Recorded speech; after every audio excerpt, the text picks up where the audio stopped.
Tyres should be your only contact patch with the ground. And they create all the amazing things that make mountain biking brilliant. They provide the grip, the traction, the control. But is the old logic smashed? Is fatter faster? Let's find out.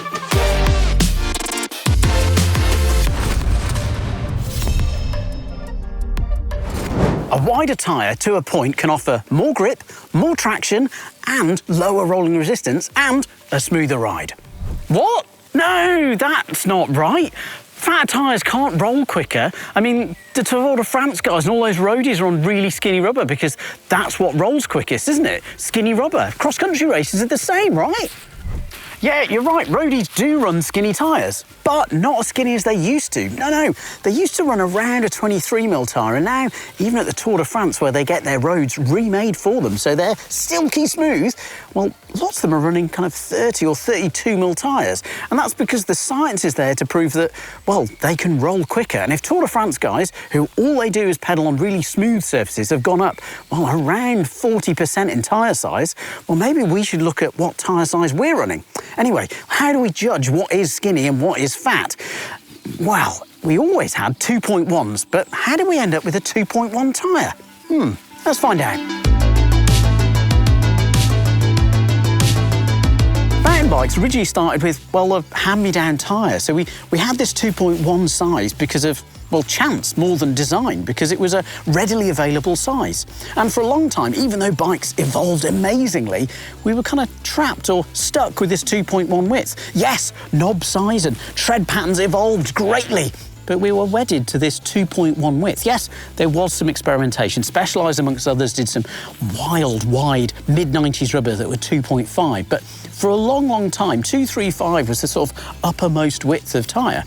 Then I think a combination of tubeless tyres and this sort of wheel size revolution that we had really moved the needle on getting wider tyres.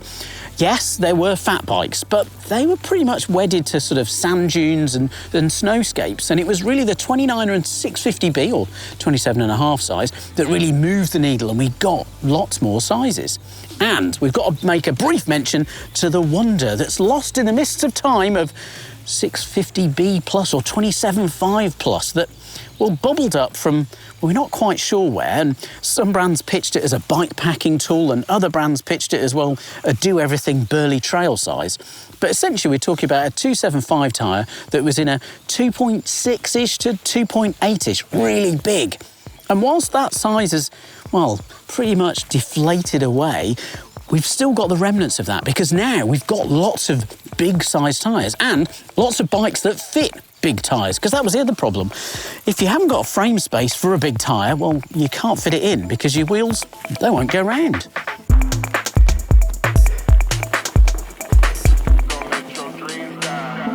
We talk about contact patch, and, well, what is it? Well, contact patch or tread contact patch is literally the kind of like little edge of the tyre that's in contact with the ground, and you might be surprised at how small of an area it actually is. This small patch gives you everything that a tyre can give. So it gives you that traction, it gives you that control, it gives you all that feedback to know when the tyre is sliding and when it's gripping. So it's really key. We're going to experiment with different widths of tyre, because that means that we can change this contact patch and give us a slightly bigger one. There's other ways of changing the contact patch shape, which is by changing the diameter of the tyre. I should touch that by changing the width of the tyre, we're changing the volume of the tyre, which does change the diameter a little bit, but it's not as much as if we were moving from, say, like a 26-inch wheel up to a 29 or even a 32, because changing that outside diameter really changes how that contact patch interacts with the ground. We're going to stick with the same diameter tyres, but different widths. The contact patch will be different. The other thing that's going to change with that contact patch, if we were to change tyres, would be, well, how those knobs interact with the ground and how they bite into the ground. And that's also really important on this topic. So we've chosen the same tyre to do our experiment because it should give us a really similar feel for how those tread patterns interact, how those lugs bite into the trail. But you could get different reactions from different tyres and different widths and different knob patterns in different conditions, because that surface area of that contact patch.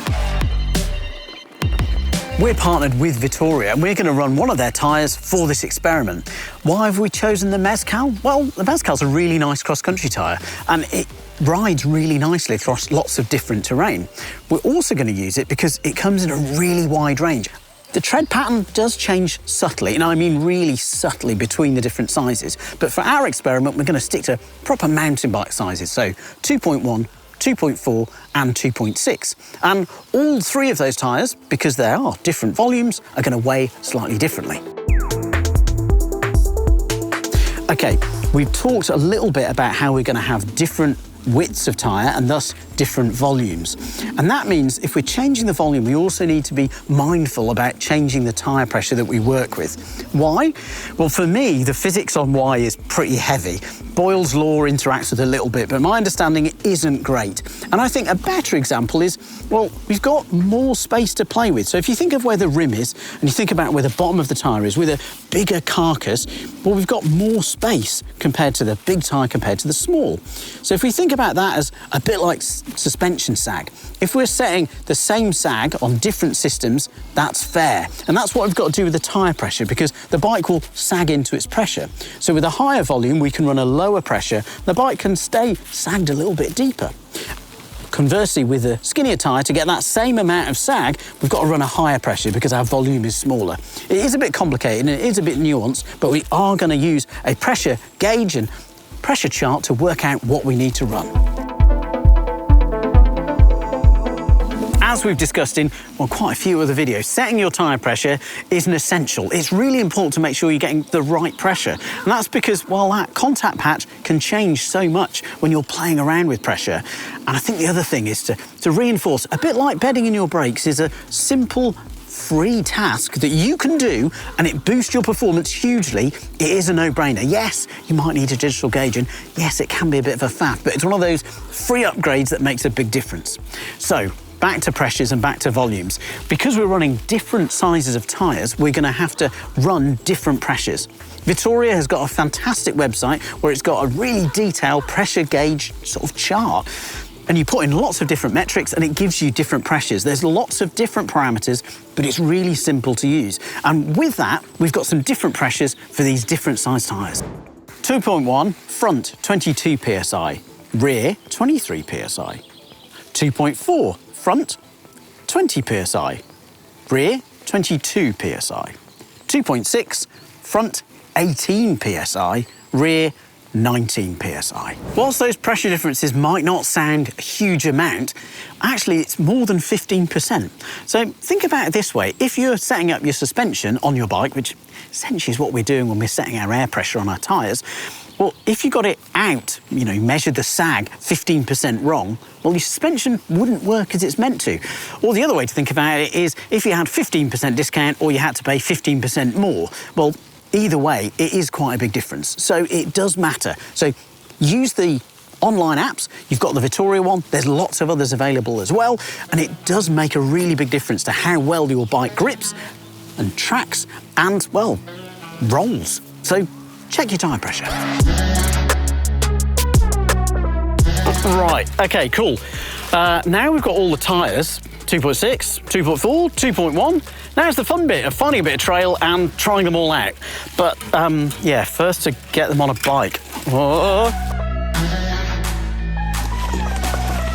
Okay, we're on the 2.1s. Oh, we're climbing. Bit of wheel spin there. I think that's just, well, poor climbing technique from me. To be honest, on the flatter sections, I think there's a sort of like a fast feeling from the feedback of the tyre because the tyre pressure I've had to run, it feels quite pingy. I'm kind of almost losing traction a little bit early. I think that's where you can notice it quite a lot is over the roots. It's leaning into the suspension, riding flats, and it's quite subtle, but I think I can feel like I've got to concentrate on my foot placement a bit more with a skinnier tyre. Maybe that's happening. But they do feel light and lively. It is wonderfully dry in the woods at the moment. So I think that is interesting in terms of it is looser. Right,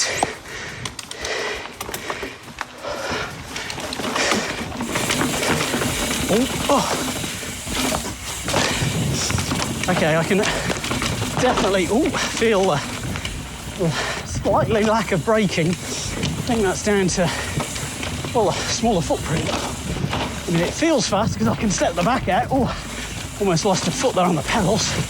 Need to concentrate.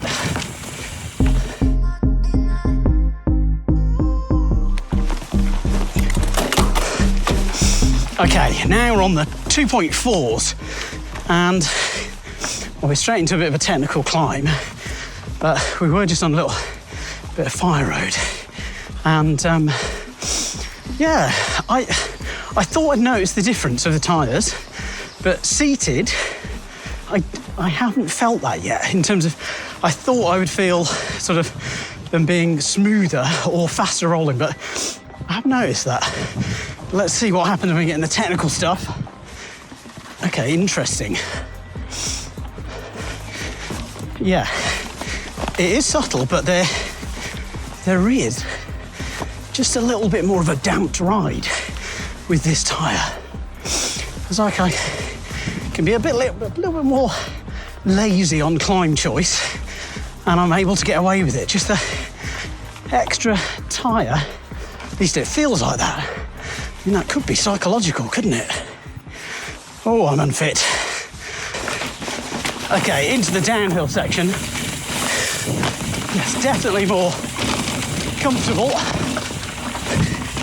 Bit more grip, bit more control, bit more confidence. That's fun. It's subtle, but it's there.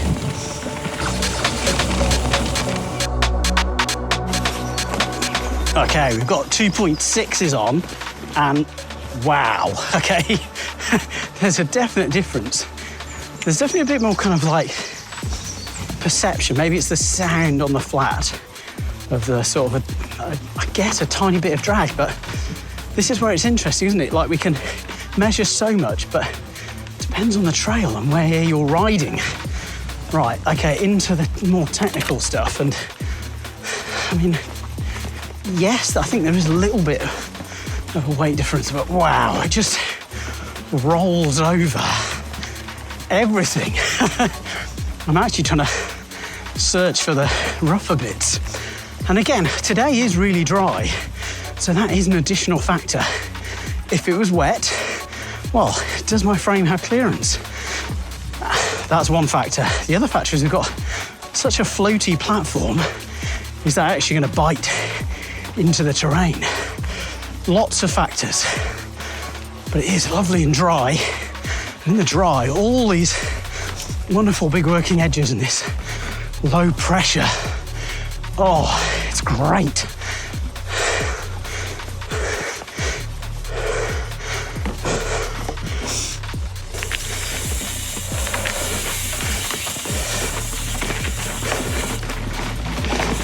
Into the downhill section. Okay, okay. That is something that now I can notice is I've got a lot more braking traction. Again, it's in the dry, but just the extra carcass, extra width, extra knobs on the ground, I've got loads more braking edge.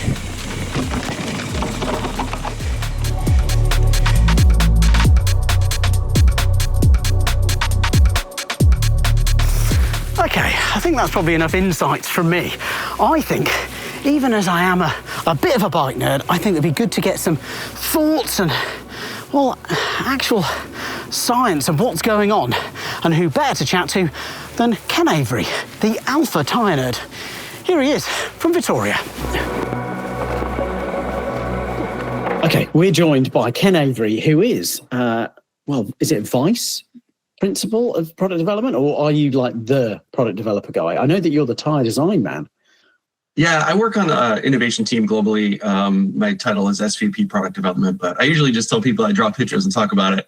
I'm a real rider. I love doing this, and I like making things, that real riders use to, conquer their goals. So that's really kind of how I define my role.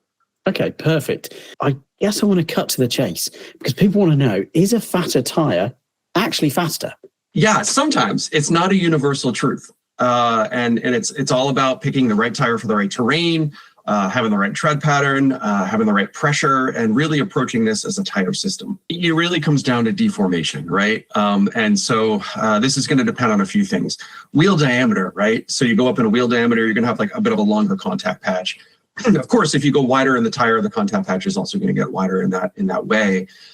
This all is going to depend on how much pressure you have, but having the right amount of deformation in a static sense will kind of dictate your contact patch. But really what it comes down to is consider every time the tire rolls underneath you, right, that little contact patch, and it's perpetually happening, right, that little spot is deforming. And so that can lead, to rolling resistance and such. And that's going to be dependent on the casing construction, the materials that we use, as well as the compound and the tread design itself. Now, obviously, you can only fit a certain size tire within your frame, right? So in general, we usually say, sizing up within reason is an advantage. And, it's funny, we have a 2.4 cross-country tire now called the Peyote, and that actually has like a completely different take on things that we've applied through our new cross-country race lineup. And that uses actually a 60 TPI casing, which historically is quite thick in terms of construction. But what that does is balance the deformation of the casing to the tread and allows that entire construct to deform uniformly. And so it makes use of that volume in a way that actually increases speed while it increases grip because it's more supple. So at the contact patch, you're making better use of that patch and that friction with that whatever surface you're on. In that case, it's going to be sort of like hard packed to find loose kind of terrain. And that makes the tire not only roll faster, but grip better. And that's actually really tough to do as a product designer. How do you make something grippier and then faster at the same time? And it all comes down to this deformation. And part of that, to come back to the topic of this call, is actually tire size. Okay, perfect. Thank you very much. That's really, really insightful. And it feels like, people may have more questions about tyres, and if they do, we'll stick them in the comments below. But Ken, thank you so much. I feel like it won't be the last that will get you on the tech channel, so thank you so much. Thanks for having me on. Wow, thank you very much, Ken. That was great. I mean, it's always great to get insights from the industry, and even more so when it's the person that's, literally designed the tyre and thought about how the carcass and how the tread all interact to make a better tyre. So, back to that original question, are fatter tyres faster?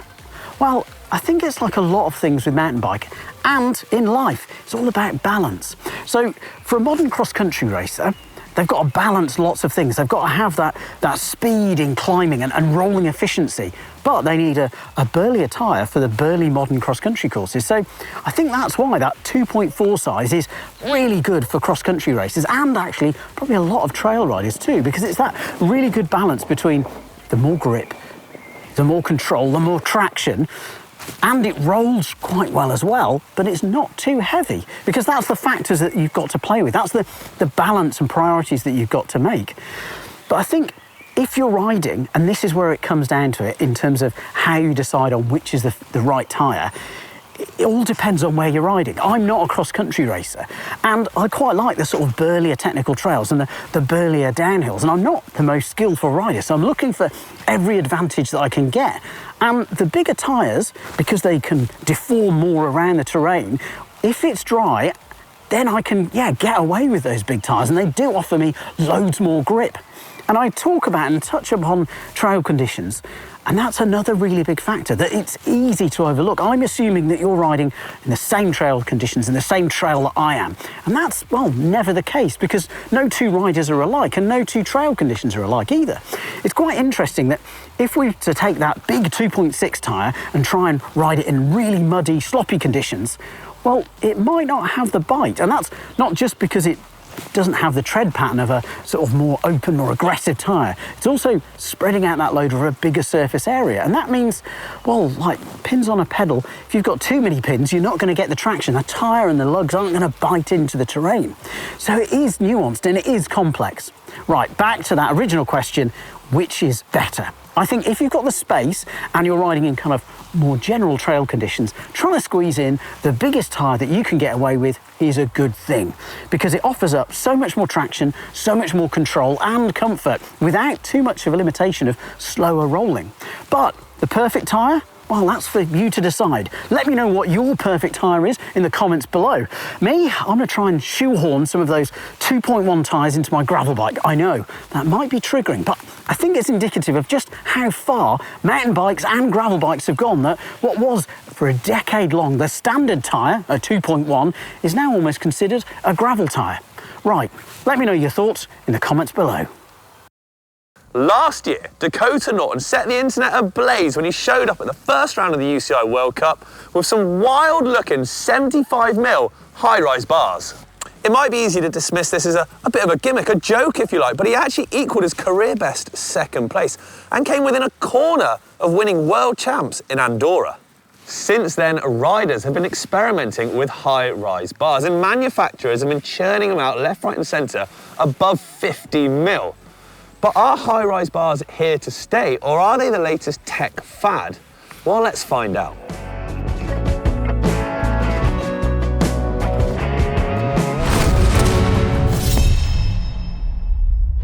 So why are riders choosing high-rise bars? Well, let's use Dakota Norton as our specific example.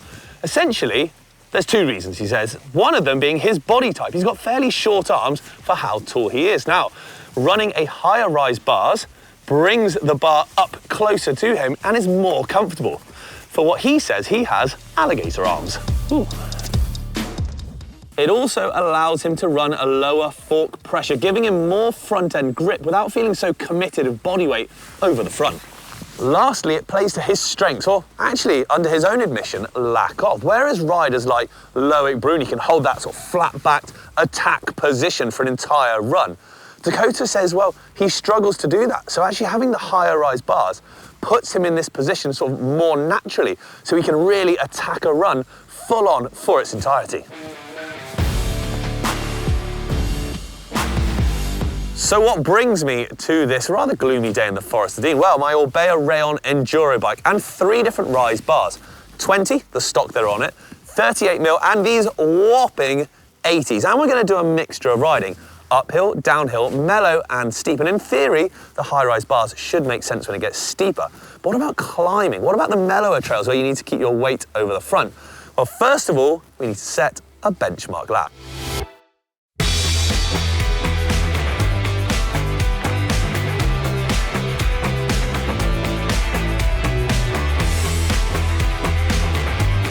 We start with a rooty, gentle climb, and it then kicks up a little bit later on. Then we've got some flowy jumps, some single track. Should be a good all-round test, this little loop of just how these different setups are going to compare.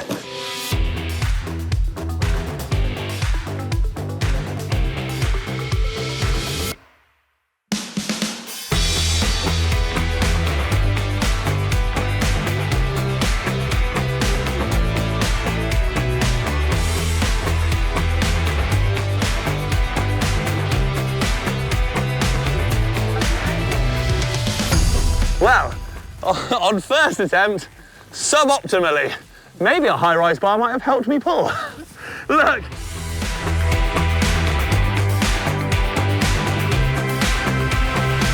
Oh, just.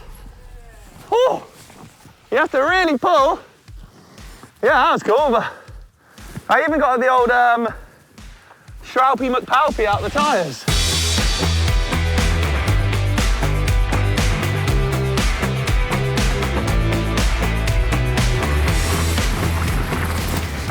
Oh. Okay, the benchmark has been set with the 20mm rise bars on my bike I know very well. So things like body position, braking, handling, and overall feel of the bike is all clocked away up here. But let's jump back a little bit. Why have we seen bars rising in height? Essentially, it comes down to an evolution in geometry. The words longer, lower, slacker have been thrown around God knows how many times. That change in geometry has increased reach and front center length of bikes. Now, what that does is essentially put potentially your weight further over the front. Rising the bars can counteract that, bringing a little less weight off the front and moving it more centrally or rearward to the bike. Now, there's good and bad to this. In cross country, you'll see that stems are slammed and you have negative rise bars. Now, what they want in cross-country is more weight over the front. They don't want it light where it might wash out, because they're doing a lot of power work and a lot of climbing. So when you're climbing, you need to keep that weight over the front so it stops it lifting up. In downhill, it's vice versa. You kind of want that weight central, or be able to get it over the rear very easily, because obviously it's much steeper going down. But what about your everyday kind of ride? What about your enduro, your trail bike, your up and your down? Well, that's where it gets a little bit muddy in the water. Now, if you're one to pore over geometry charts and dive into those numbers head first, well, you'll have noticed that head tube lengths and stack heights have been going a little bit all over the show lately. And this is good and bad. If a stack height is too high, well, then you're going to really struggle to drop it any lower. So you're essentially just making your bars or the height of your front end even higher by putting a bigger stem on, or a higher rising stem, spaces underneath the stem, or a high-rise bar. However, if you've got a shorter head tube length or a lower stack height, that's kind of beneficial in terms of it being able to give you a little bit more room for maneuver in terms of just what you can do with your setup. So talking about setup then, let's get those 38 mils on. The 38 mil rises are on. Now, I've tried to get my levers in a similar position as they were before. Bar roll, exactly the same as well. So the only thing really different is the height. How will it feel? Will I prefer it? Let's find out.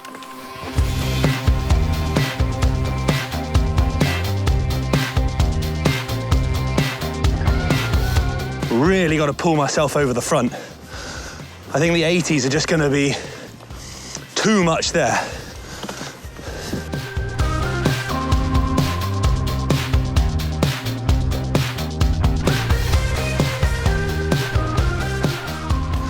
I can see the merit of a higher rising bar, certainly for some people, especially when it comes down to, let's call it your body proportions, I suppose. But if you are someone riding predominantly downhill, it's the opposite of what I'm doing now, I just think, and I shan't make a final decision, and it's only my opinion, obviously, that a higher rise bar is just going to make it difficult. I'm really having to pull on the bar now, and it's just harder work.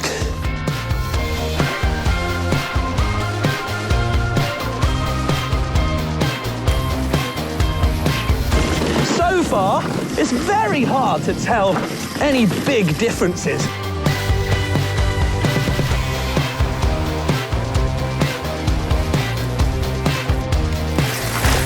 Oh my God. Okay, so the bars do kind of make it easier to pull up, but they take a bit of adjustment getting into like really railing the berms. I just hit this berm then, and my weight was further back and it full on like brapped the tyre. So I lost a bit of speed for the pull, ultimately coming up a bit short.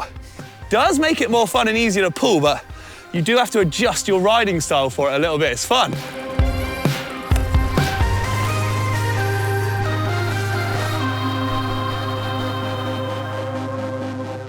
The 80s are going on. Look at these absolute monsters on here. They look insane. I never thought I'd be running bars like this wild on my bike. If younger Rich was talking to older Rich going, you're gonna run 80s one day, I'd be like, jog on, son, you're having a laugh. These look absolutely monstrous.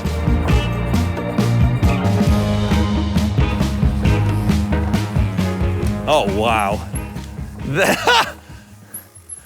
I feel like I'm riding my mum's shopper type thing, like all I'm missing is a wicker basket on the front. It feels insanely high, but like one of those like Dutch bikes where you're just cruising around town. It's gonna be interesting. There's only one thing for it though, is to put it onto our experimental loop and see how it feels actually on the trail. So let's go for a ride.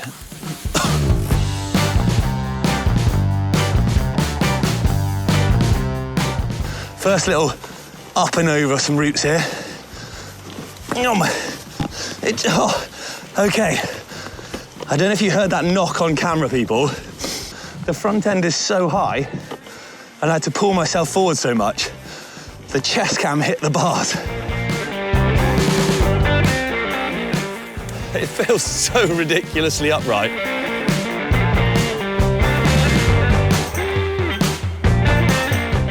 approaching the steepest climb on our little loop today. One, the turning circle's slightly harder, but I'm really having to put a lot of thought into what I do and how I do it to keep the front wheel down.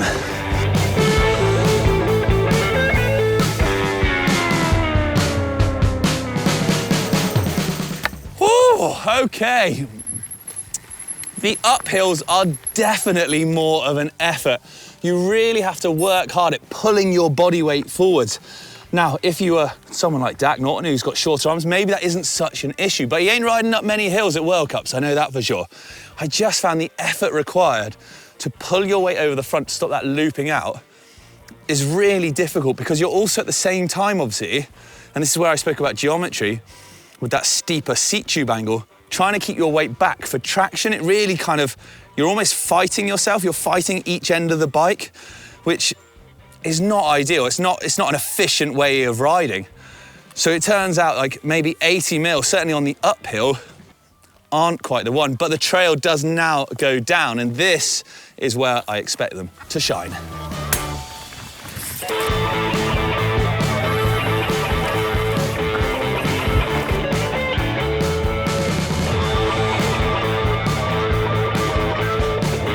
This is where we see high-rise bars being touted the most. And that's because it puts your weight further back.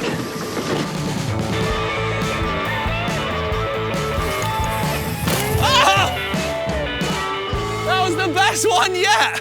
Maybe there is something in the high-rise bars for getting your pull on.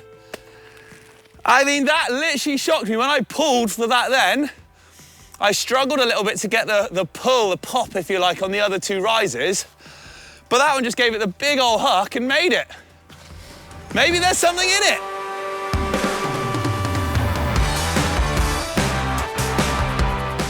So on this faster stuff, it does feel like it puts you in a nice place. But that being said, that's a very small part of riding. So it's a very specific part for a very small segment of what we do on a bike in general.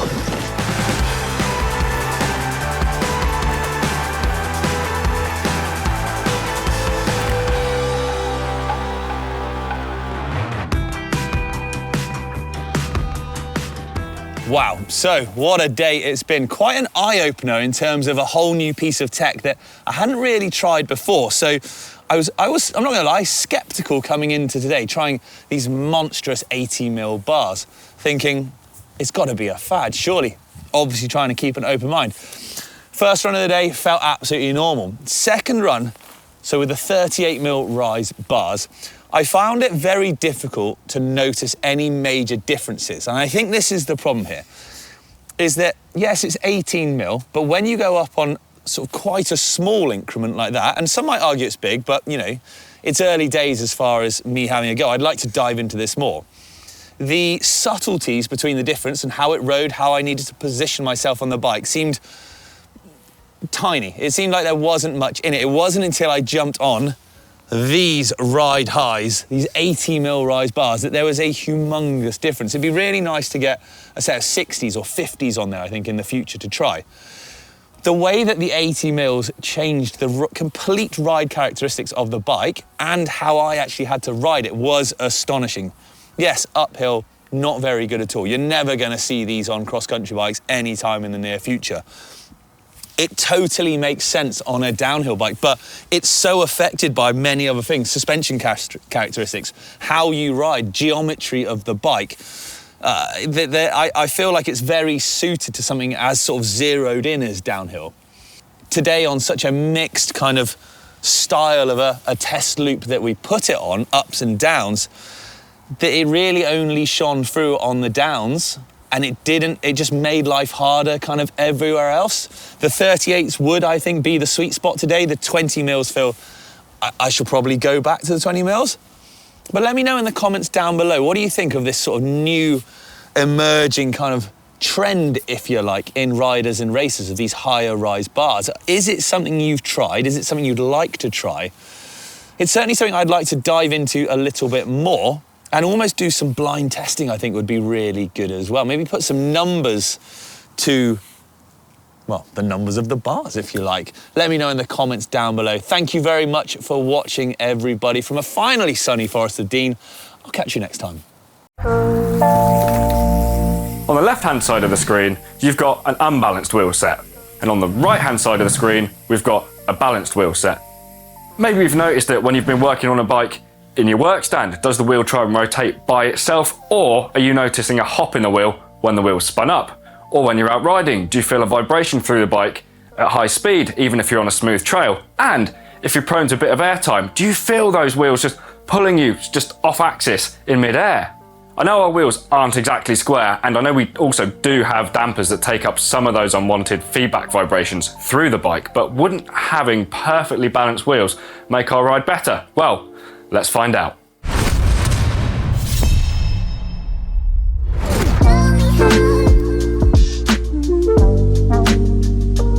So our lycra-clad counterparts at GCN discussed this recently, but to us dirty mountain bikers, I think there is an advantage to having balanced wheels. I mean, multiple world downhill champion Loic Bruni is known to run balanced wheels on his race bike, and so does two-time Olympic champ Tom Pidcock, and those guys know what they're doing. So there's a justified application of this at the two extreme ends of our sport, so why is it not commonplace for us, sort of in the middle, us mortals, to be doing it? So yes, less vibration and less oscillations through the bike surely will improve ride feel. And then by reducing that unwanted feedback through the bike, you, the rider, can concentrate on just razzing down the trail a bit more. But aren't wheels balanced out the box? Well, a lot of times they are. It's just once you've added a rotor, a cassette, a tyre, an insert, a valve, and potentially a speed magnet on an e-bike, that can throw off the balance massively. But there are so many variants in those parts I just listed off. Any wheel manufacturer would be here beyond the end of time, testing and balancing to fit those. And even then, on the tightest manufacturing lines, you are going to get subtle tolerance differences. So each wheel, each tyre that comes off may differ from the next, even if it's in the same product line. Like I've said in manufacturing, no matter how fine the tolerances on the production line are, you are going to get minute finish differences. So be it excess resin or non-uniform carbon layup. Tyres too, again, they use a mould, and yes, it will be the same mould for one tyre, the next tyre, the one after that. But you might get excess material, or the tread might be slightly misaligned from one to the other. So unfortunately, every time you change your tyre, even if it's like for like, you're going to have to rebalance that wheel. Soz.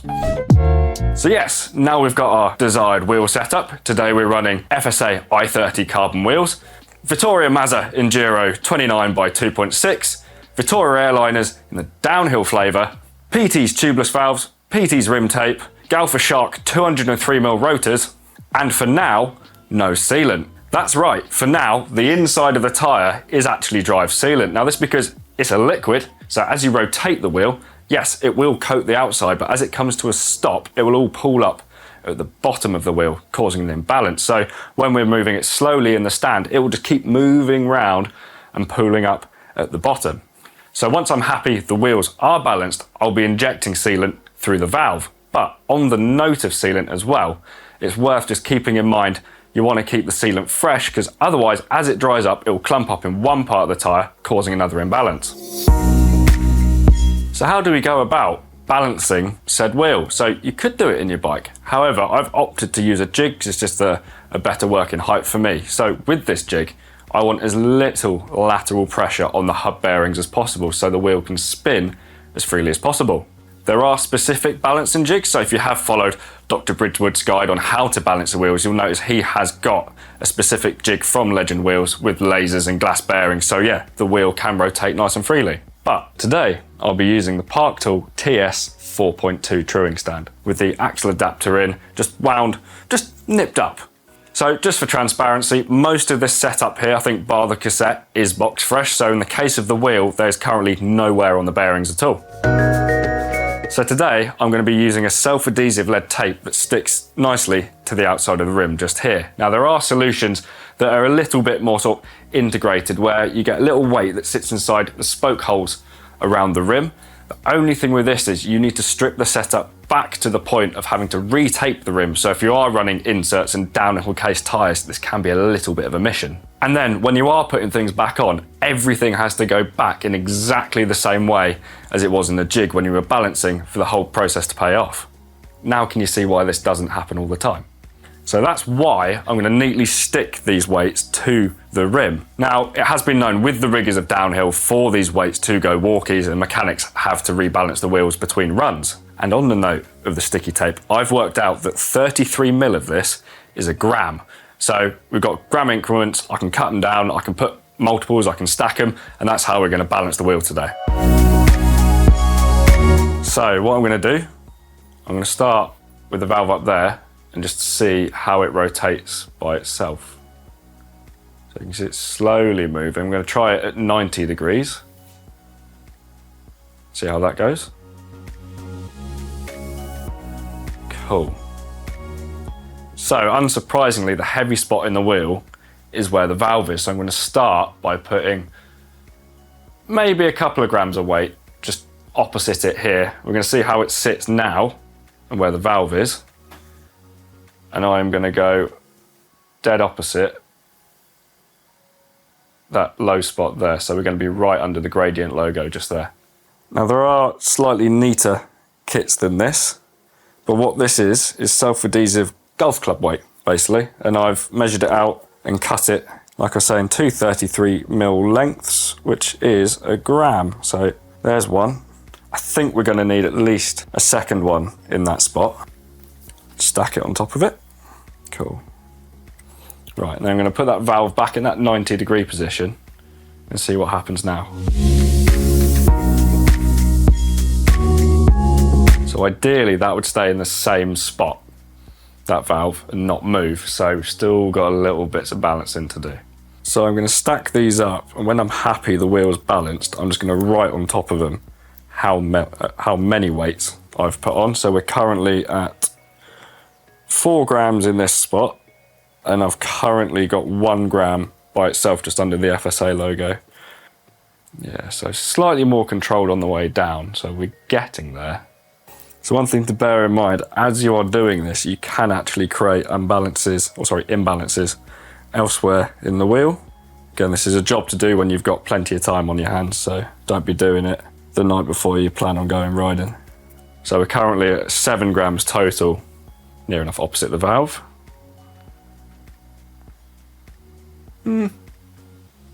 Better. We keep going. Let's go all out, put another 5 grams on. Yeah. Hello. Of course, we're going to try it that way, and then we're going to try it that way. A little bit.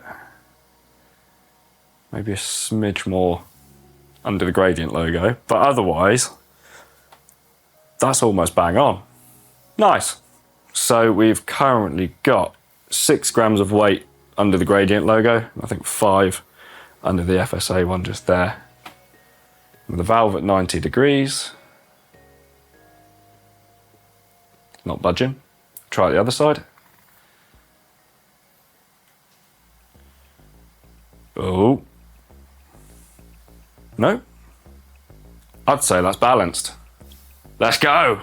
Before I get too excited though, I'm going to pop this back in the bike and just do that test again where I spin the wheel up and see if there is any hop.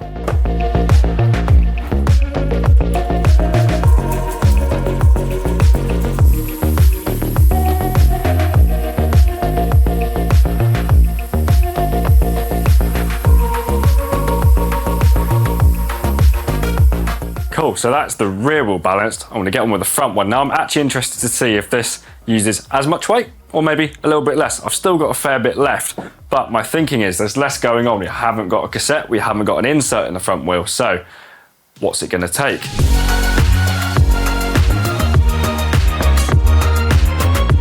Right, so that actually took less time than I thought it would, but I'm happy to say both wheels are now balanced. So what I'm going to do, I'll grab my Park Tool syringe and inject some sealant through the valve core, get these ready to roll, and then let's go to the woods for an experiment.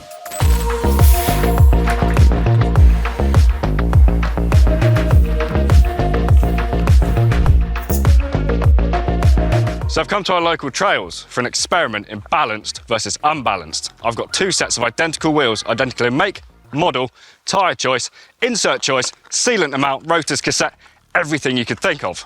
We're going to ride a bit of tech and rack up some air miles to see if having balanced wheels is beneficial or not in both riding scenarios. I could make it through this jump line, but it would take all my concentration and you wouldn't get the feedback you want. So I'm going to tag in Ferg, who's going to make this look cool. Here is the man now. What's up, Adam? You all right, How's it pal? going? One of them. Let's go. So, what's the game plan today? So we've got the balanced set of wheels, are balanced in the set, and we've got an unbalanced set as well. So since the weights are stuck to the outside of the wheel, it kind of be obvious which one's which visually. So what I've done is I've put a set of dummy weights on the unbalanced wheel, Okay. covered them over, and then I've also covered over the weights on the balanced wheels. Ho-ho. So it's up to ride feel and you to determine which one's which. So I gotta work it out. Yeah? Mega, right, Let's go. let's hit some jumps. Yo!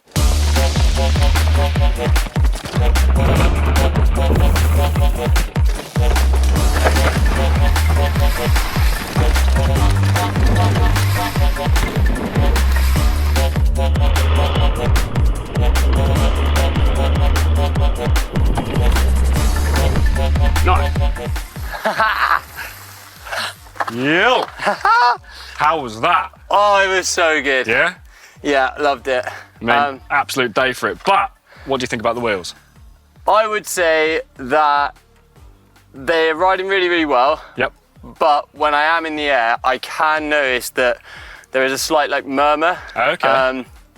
Best description for that would be as it rotates, the weight is kind of like Oscillating. pulling the tyres, so it's oscillating, so I'm getting that feedback through my bars as I go through the air. Okay. It's not super noticeable, but yeah, definitely on those sort of lower 2 jumps, you can notice it as you kind of turn the bars through and stuff like that. Okay. Yeah, you can start to feel it. So my inkling is that these might be the unbalanced set, but Okay. I want to try those out first, and then we'll see. Big risk, I don't know, but I'm excited to try them out. Sweet. Right. Pit stop time. Let's go. Let's do it.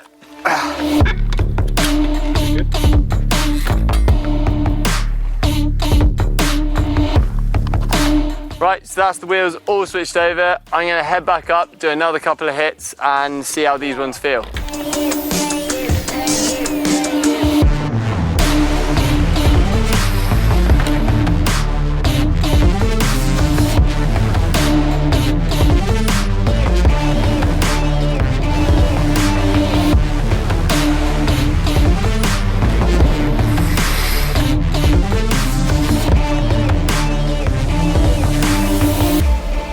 He's back. Yeah. Right, what do you think? So I think that these are the balance wheels. Interesting. Okay. My reasoning for that is when I hit the tech and the jumps, Yep.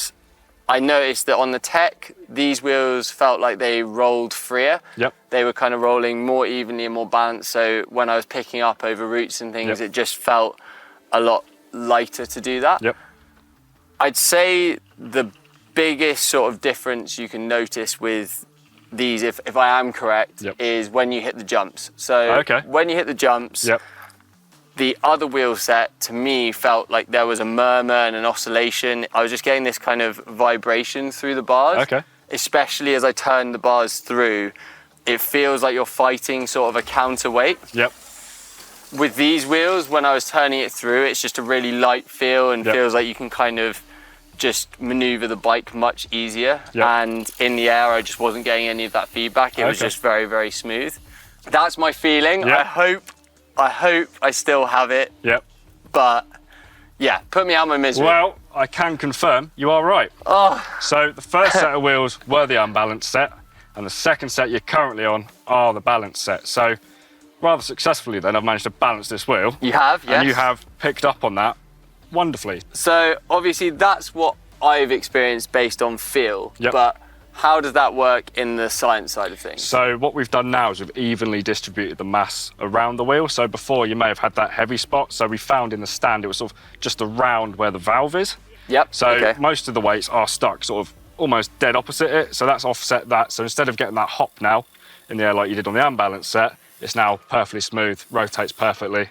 But it is worth mentioning that this can be very course dependent and very weather dependent as well. Yeah. So if you are riding a really muddy track, you could potentially throw the balance off completely by the time you've reached the first corner. If you've got like a clog or build up of mud on your tyre, that's going to cause an imbalance. So it's worth, if you're racing, it's 100%, anyone who says any different, it's 100% worth cleaning your bike just for wheel balancing alone.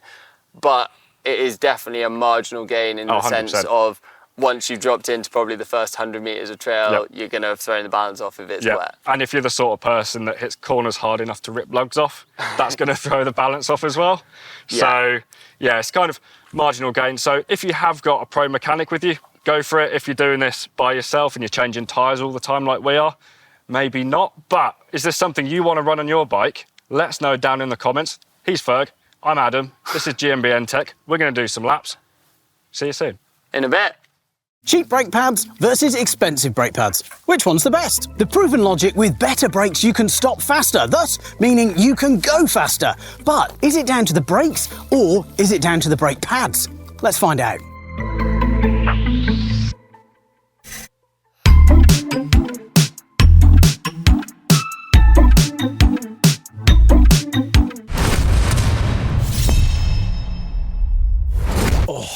Disc brakes are awesome, but there's lots of trail chat about, do you need bigger rotors? Do you need more powerful brakes with more pistons? Then there's also lots of chat about, well, actually, cheap pads are fine. There's no difference. So we're going to dig into the science behind brake pads and friction, get some facts about whether you need better pads or not. To find out which is the best brake pad, the very cheapest one or the most expensive one, we're going to have an experiment to find out which one offers the most power, because that's the only thing that matters, right? Hang on, before we do a big experiment about stopping, we should probably explain how friction works on a mountain bike. Let's get into that.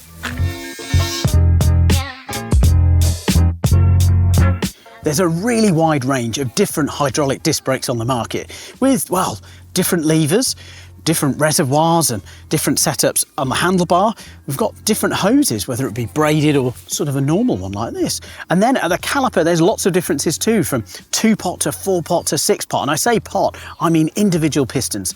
But with all this diversity, how the actual brake works is all pretty similar. At the lever, there's a reservoir, and that's all connected to a hose. We run down the hose and we go to the caliper, just like this. Inside that lever body, we've got a piston. And as we pull the lever, that piston pushes the fluid. That fluid, if you remember science class, you remember that some fluids, lots of fluids, are non-compressible. So that force at the lever pushes down the hose and then here to the caliper, where it pushes the pistons up against the backing plate of the pad and then the pad against the disc. And this is where it gets really fun, because if you think about how big and how fast you can go on a bike, well, it all comes down to a really small surface area. That's your braking surface. It's pretty small, so it's important that it's the right stuff. Disclaimer time, we actually paid for these brake pads ourselves, from the Amazon specials to the very blingy Swiss one. So what have we got? Well, we've got these Mexital brakes, which I bought from Amazon, but you can buy from a couple of different vendors. And for this set of 4, it cost us £8 plus shipping. These are made in China. These ones are the resin ones. They do a sintered. Now, if you're not sure about those terms, we dive into all those details a little bit later. In the expensive ring, we've got the wonderful RS pad from Swisstop. These are meant to be the smoothest, most powerful brakes that the Swiss brand Swisstop do. And yeah, I've mentioned that country several times, so you can imagine where they're made. Okay, the price point on these is £30 for one set. So we've got a pretty good price range here. We've got essentially a £5 for a set, and we've got £30. Let's find out about the materials in these pads. With different pads, we get a different mix of materials in the pad. And those will be unique from company to company. But what we need to talk about first is the backing plate, because there's actually quite a variety there. You can get aluminium alloy, you can get steel, you can even get carbon. But why is that backing plate important? Well, friction, which is what we're trying to do, we're trying to increase the friction, equals heat. It's a byproduct of the process. And how those different materials cope with heat can affect your braking system. So if your braking system gets too hot, well, the pad can glaze, your rotor can get damaged, and essentially your whole braking system could get damaged if it gets overheated. Conversely, if something doesn't have enough heat in, so not getting enough heat into the pads, well, they're not going to operate at the optimum temperature either. So it is a fine balance between the two. Depending on your weight and where you're riding, often heat is the challenge versus not getting enough heat into them. Okay, back to the backing plates and why it matters. Those different materials that we use for the different backing plates handle the heat in different ways. Aluminium alloy, it is lighter, but it's going to transfer heat more quickly. And that means that, well, it potentially can go into your brake system, into the fluid, and affect it. Steel, okay, it's not as light, it's a bit more mass challenged, but it is a little bit more resistant to heat. And that can be a good thing. And if you choose really good steel, you might be able to make the backing plate thinner, which you might wonder, well, why is that important? Well, it could give you a little bit more space for more pad material. So making your brakes maybe better value. Now, touching on those carbon ones, I have seen them, and yes, they sound very racy, they sound very F1 and super light. Yeah, I've got no doubt they are super light. I'm sure they're super expensive too. I feel like it's a bit of an odd choice because carbon is, well, a really good material at sort of not transferring heat, or at least in my experience. So having it as a brake pad material, well, it feels like you might just cook the pad and cook the rotor. Right, what's going on in the actual pad material? There's two main camps for pad material. We've got sintered and we've got organic, sometimes known as resin. Okay, sintered, these are metal, often nickel and copper in a mix, and well, they're a metal pad. And with the organic and resin, it is a resin base, but there'll be a mix of materials. Sometimes you'll get little bits of copper and nickel in there too. And this mix on either pad is where the magic happens. This is where the brake brands can develop the perfect properties for your brake. They can tune how grabby they are, how they feel at higher temperatures, or how they pull and how progressive they are in terms of ramping up the power. That's where the magic is in this pad mix. With sintered pads, there's some generalizations that apply to lots of them. Of course, the different mix of metals in your sintered pads will make them feel slightly different. But essentially, you will need more heat to get them up to temperature. And that can be a good thing. They can handle high heat as well. They can handle wet conditions and gritty conditions and last a little bit longer. However, they are often noisier. Now, in terms of the lever feel, that is slightly different. For me, they feel a little bit stiffer and less progressive. You get lots of power all at once, so there isn't like a nice ramp up of lever feel. And bedding in, from my experience, it always used to take longer to bed them in, but some brands say that actually it's shorter than resin because they transfer better. Resin and organic pads. As you can see from these pads, there are a mix of materials within them, so these are a generalization and they might not apply to your brakes, but in general they do. That's that resin or organic pads are quieter. They give you a more progressive lever feel. They don't take as much to bed in and they don't take as much heat to get to the operating temperature that makes them work at their best. But they don't handle really high heat and high loads as well. They also, depending on pad material, can struggle in really wet and gritty conditions, but they will run quiet.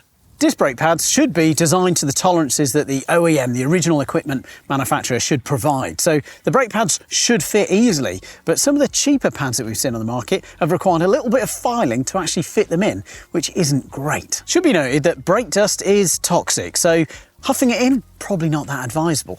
And related to that, what we've talked about the mix of materials in the pad, it is down to QC, and it is important that that quality control is there because it's in the radio control car world, so it is slightly different, but a very big brand has had to do a major recall on its disc brake pads because it was found to have asbestos in. So I think brands that sell directly into the UK, into Europe, into US, these things will be governed and they will be controlled quite tightly. But those brands that are selling, well, not directly in those spaces, well, if they're really cheap as well, are they going to put the QC in to ensure that that stuff that's in the mix of the brake pad is all legal and is all safe? That's up to you to decide. Depending on that mix of materials in the pad, well, that'll change what the bedding in process is. And each of those brands that make the pads should have detailed instructions on how to set it up. So, bedding in, yes, it is essential. I've read some of the comments from folks online about, oh, I don't need to bed them in. It's fine, I just ride them. But it's a weird thing where if I told you that for free you could get longer pad life and you could get better braking performance, I feel like you'd probably try it. And that's all that bedding in is doing. It's giving your pads the optimum chance to work in the optimum way. What it's doing is bringing the temperature up in the pad material in a controlled way. We're not just spiking really hard braking into it. We're gradually building it up. And for certain pad materials, that can be really good, and certain pad brands. It helps, well, almost cure the pads in, and it means that you'll get longer braking in terms of wear, you'll get better braking in terms of performance. So yeah, it's not a mechanics myth, it's a real thing. So bed them in.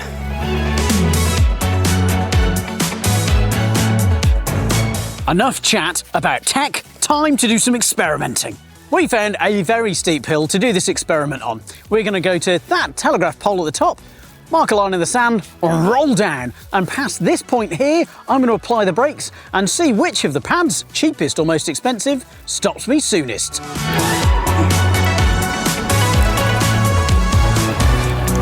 I am going to put gloves on because the last time I tried something, well, quite similar to this, the first run didn't end that well, so safety first. This first run was with the Swiss Stop RS pads.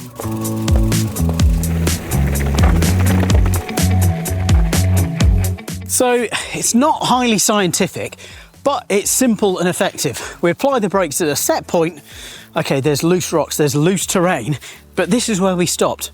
We're going to do lots of runs and see where the average is for these really fancy pads, and then we're going to change things up.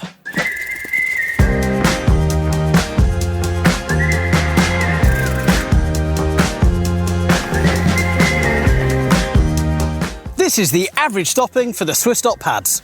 Tool time. Now it's time to switch out the rotors and switch out to the much cheaper brake pads.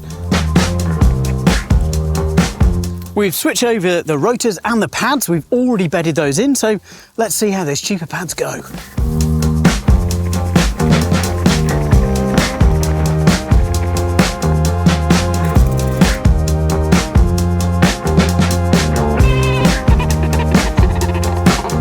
Wow, that did make quite a lot of difference, to be fair. It's really hard to control. You could hear the back brake screaming, which we didn't hear from the other brake pads at all. This was the average stopping point for the cheaper brakes. We'll walk up, and it is a bit of a walk up, to the average for the more expensive brake pads. So yeah, still going. Yeah, so this was the average point for the more expensive brake pads. And you can see it's, well, if I was being nice, it's 3 bike lengths. If I'm being sort of more realistically, it's probably 4 bike lengths. It's quite a big difference. But it gets more interesting because the shortest distance, when traction and skill all aligned with the more expensive pads, I actually stopped just here. Now, you can see that's a chunk of the hill far away. Okay, time to chat about the on-trail feel of these brakes, because I think that's something else that we've not really discussed, is how these brakes feel. Because it's not just maximum power, there's also modulation. So how these brakes sort of ramp up in power and how that kind of feeds back through the lever. I know that sounds a bit odd, we don't want lever feedback, but how you can feel where the bite point is of the brakes. And bite point, that's another key aspect of the brakes, is how quickly that power comes on. So is that bite all straight away and really fierce, so it's kind of hard to get a grip on? Well, particularly with my fingers, but maybe you're really skillful. Maybe you're used to having all that power at once. So there's lots of factors. I guess the other factor is that we've not discussed is wear. And wear is, well, it's going to be dependent on a huge amount of different things. So it's really difficult to talk about because it's going to depend on, well, how heavy you are, how heavy your bike is, how much kit you ride with. But then also things like, well, the geology and geography of where you ride. Is it really gritty? Do you ride in lots of wet and muddy conditions? All these are going to be factor with pad wear.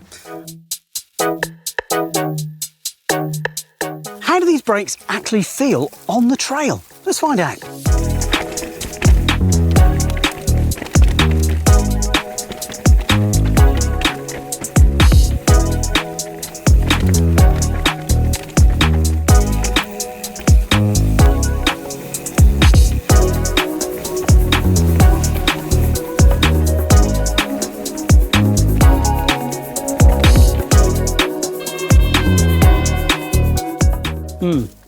tells a story just there, doesn't it?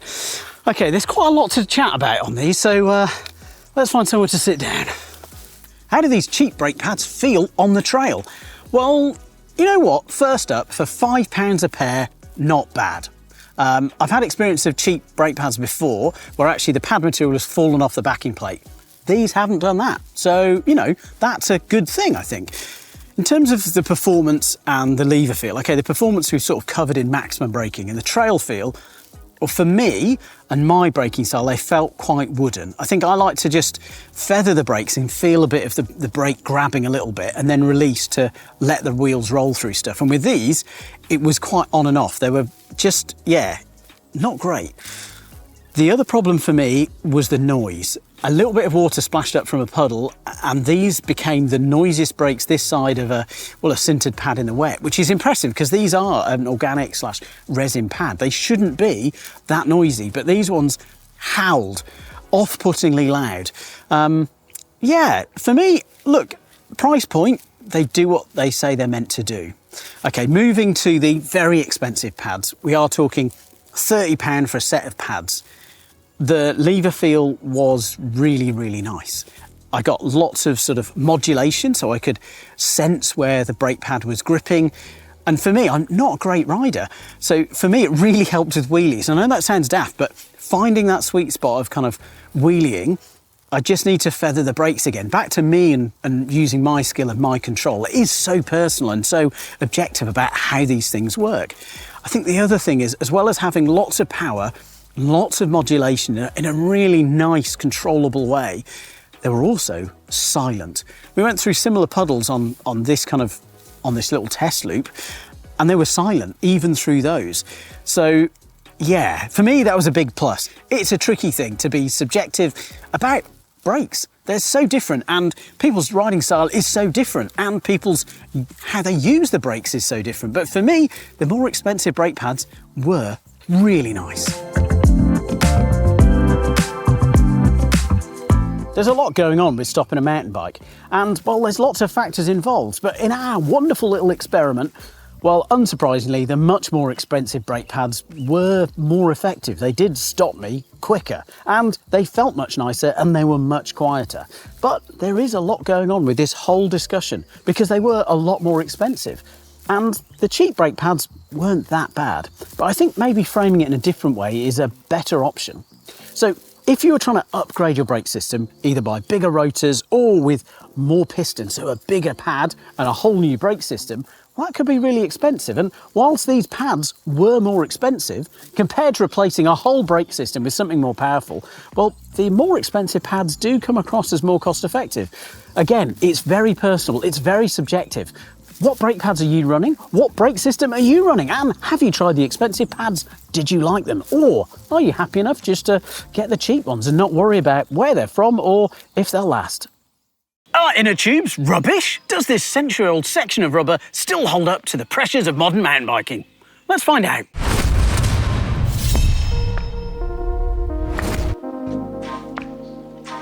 Mountain biking is one of the newer forms of cycling. Okay, people have been riding off-road for a long time, but realistically, it's easy to argue that modern mountain biking has only been around for around 40 years. The pneumatic tyre is a thing of pure genius.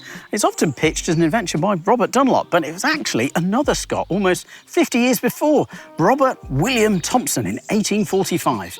But for us mountain bikers, and well, actually all cyclists, we need to doff our helmets to Eddie Eduardo Michelin. Yes, that Michelin of the Michelin Guides. Well, and tyres and stuff like that.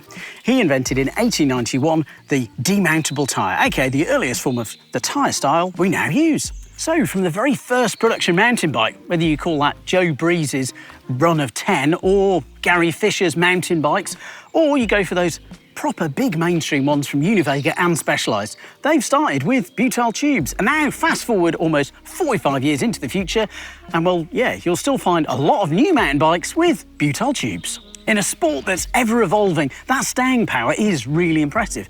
Just think about it, from those early bikes, we've got, well, suspension, we've got bigger tyres, or heck, we've got bigger wheels, we've got so many technological advancements, yet lots of us still rely on, well, this humble tube.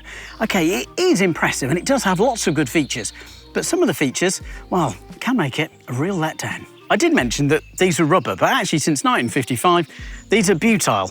I know what you're probably thinking, what the heck is butyl? Okay, butyl is a synthetic, so it is a synthetic rubber, or sometimes called an elastomer. It's quite clever stuff, and compared to those original plant-based tubes, yeah, rubber, we'll go into original rubber tubes later on, these offer more puncture protection, they offer more durability and more air retention. So all round, they are better. They come in a variety of different sizes, different qualities and different wall thickness. They can be very good. Probably why they've been around for so long. Okay, here it is. This is the butyl inner tube. Effectively, we've got a donut of a butyl with a valve on, and yeah, we've got a bit of talc on it.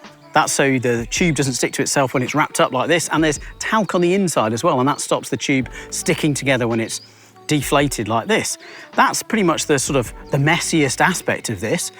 In terms of other aspects, well, we need to talk about weight, and this one is a standard one, so it's kind of a standard thickness, but lower quality ones will often be thicker and a bit heavier. You can get downhill or enduro tubes, and they're even thicker and even heavier, and we have to kind of worry about that because it is a rotational mass, so you might feel it even more than you might do on a static part on your stem. The other thing that is different between different tubes is, well, the size, so make sure that you're getting the right width and right diameter, and the valve. Commonly, there's two valves. We've got Schrader and we've got Presta. Presta will fit into pretty much any rim. Schrader, it's car type, that won't fit into all rims, so make sure that you get the right one. You also have to get the right length because some rims are really deep, so your valve, well, it won't go all the way through the rim, so make sure you've got that. But apart from that, we're looking at one of the most cost-effective ways of keeping air in your tyre, and it's pretty low mess. It does have its limitations though, because certain types of trail detritus and certain impacts can be, well, deflating, sometimes rapidly so. Okay, so if you've got a bit of sharp rock, a bit of glass, a thorn, well, a flint, there's a lot of sharp shapes that if they can penetrate the tyre carcass, well, they can deflate your tube and they can put a hole in it. And it is flexible, it isn't a problem, but it can be messy and it doesn't always work because sometimes either the glue doesn't work or the conditions aren't right for all of those things to adhere properly. So it is fixable, but a bit of a faff. Now, I talked about sort of certain impacts being problematic. What I'm talking about is pinch flats or snake bites. This is where the tube is squeezed when it's in the tyre in between the rim and whatever hard object that you're hitting on the trail. And, well, that means that you'll get, if you're lucky, maybe one sort of slice in the tube. If you're unlucky, you'll get two. But if you've really been cracking on and hit something, often a square edge, really harshly, you can get 4 punctures in the tube. And that means, well, you'll lose air really, really quickly. And if you're lucky, you can kind of come to a controlled stop. If not, well, you might just cartwheel down and put more holes in the tube. The other problem with these snake bite or pinch flats is, well, they're really hard to fix because you've got lots of cuts all in the same place. And the patches that you put onto these butyl tubes, they don't stretch as much, so it does change how they ride. Now, we talk about changing the ride as well. So one of the ways to ward off these pinch flats is, well, just to run more pressure. We've done lots of videos on how to set the right pressure. And if you're running tubes, you have to be, well, really mindful and really careful. And you'll need to run more than you think you do because, well, getting a pinch flat can be bad. You can damage your rim as well. And that's the limitation with tubes, is that you don't have that buffer zone of getting really low pressures where you get more traction and you get more control and you get more grip and it rolls quickly. With a tube, you're going to have to run higher pressures, and the way that the tube interacts with the tyre, it also rolls a little bit slower. So there are limitations to this century-old tech. This is a latex tube, and as you might imagine, it has lots of natural latex rubber inside it. Pre-tubeless era, these were the high-end, top-tier, super-duper tube. Not necessarily of the future because they've been around for quite a long time. They've got lots of natural rubber in them, which does make them more expensive, makes them a little bit trickier to fit because they're so soft and so supple. So once they're in, they do offer a lot more than a butyl tube. So whilst they're really, really thin, you might think, eek, I'm going to puncture that. Due to the greater flexibility of the material, means that A, they can conform over lots of bumps, so they roll really nicely, but they do also kind of ward off some punctures that might get butyl. I say some protection because, well, spiky things in general, be those thorns, shards of glass, well, they can still puncture it. And Okay, it's not unfixable. There are kits out there, but in my experience, I've used them for a good couple of years. I've never been able to fix one. I think it's because it's so thin and it's so flexible, and putting something slightly more rigid on there, well, it doesn't really work. So that is a bit of a drawback. Another drawback, and kind of key for keeping something inflated, is that they lose air. Yeah. Okay, it's more so at higher pressures, and my experience is on sort of gravel rides and longer road rides with really big chubby tyres. But even there, where we're talking about sort of 50 PSI, over the space of about 5-6 hours, we're going to lose 10, 15, 20% of the air pressure. So overnight, you'll definitely lose some air pressure, which is somewhat of a problem.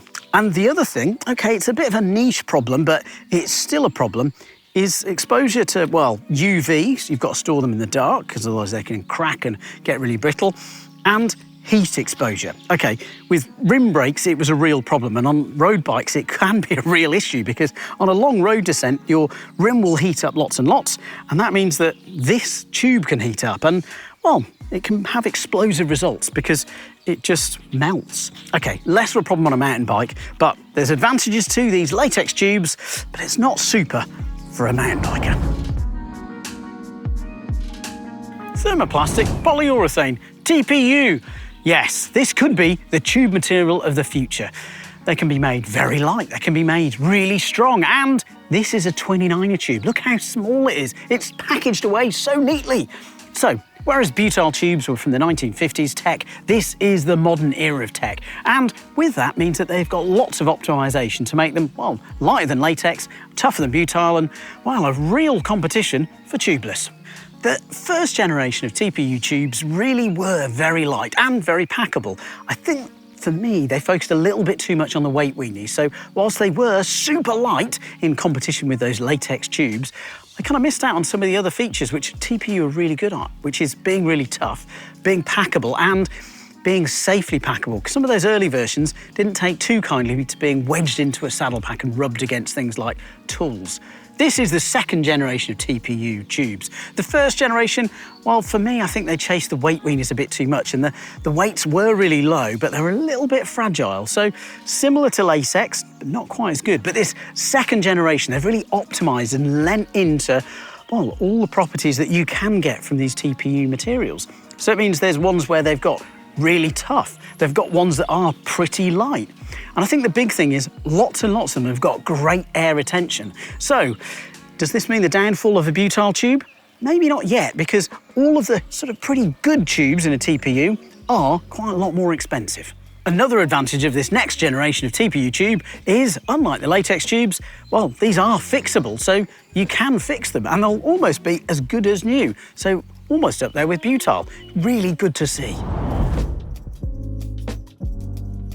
We've had a lot of tube chat.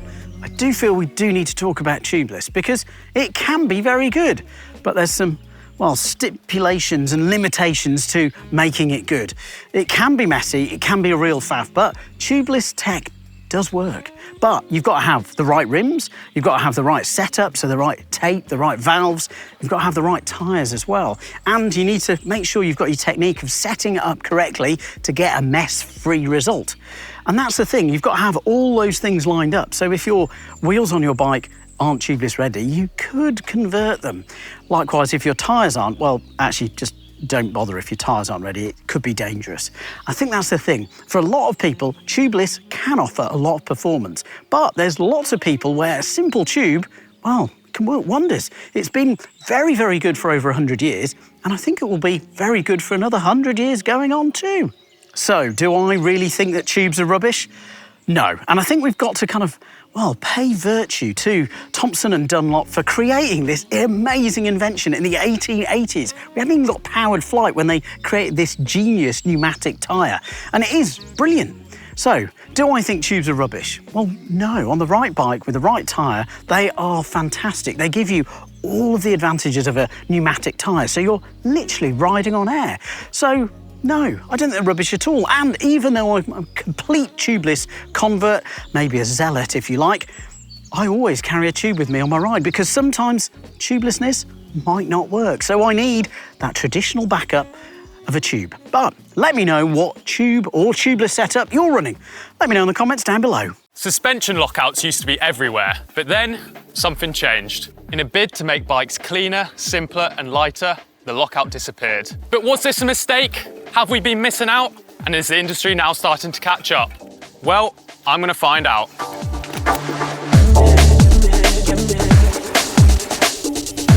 Is it worth it, or is it just extra cable clutter? How do you use it, and will it make you faster?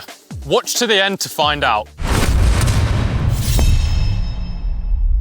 So what exactly is a lockout though? Well, it's a lever on your handlebars or shock that allows you to stiffen up your suspension when you need it. Why would you want to lock out your suspension though? As you can see, when pedaling hard, some of your energy is lost through the suspension rather than going to your back wheel. But once we flip that lockout switch, things change completely. With the suspension stiffened up, all your effort is going to driving you forward. So I'm actually going to compare now what difference having your suspension unlocked versus locked makes up this climb. So I'm going to ride 2 runs. I'm going to go up 280 watts, or as close as I can, both times. And I'll compare the times afterwards. So I'm really interested to see what difference the lockout makes. Right, first run, fully unlocked. Let's see how I get on. Beep, beep, beep, beep. So this first section of Ply Road here that is really smooth is exactly where you want to be using your lockout. You just feel when the suspension's fully unlocked how much energy you're just losing to the bob. Feels like quite hard work, especially when you get out of the saddle.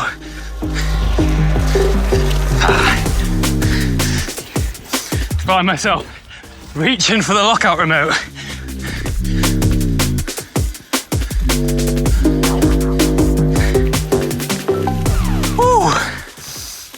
Went a little bit harder than I said I would go, but I'll make sure I do the same for the locked out run.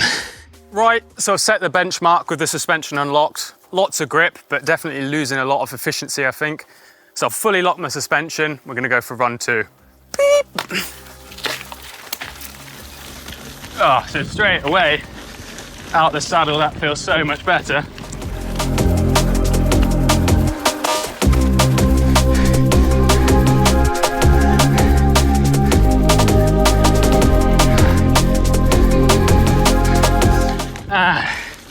That'll do.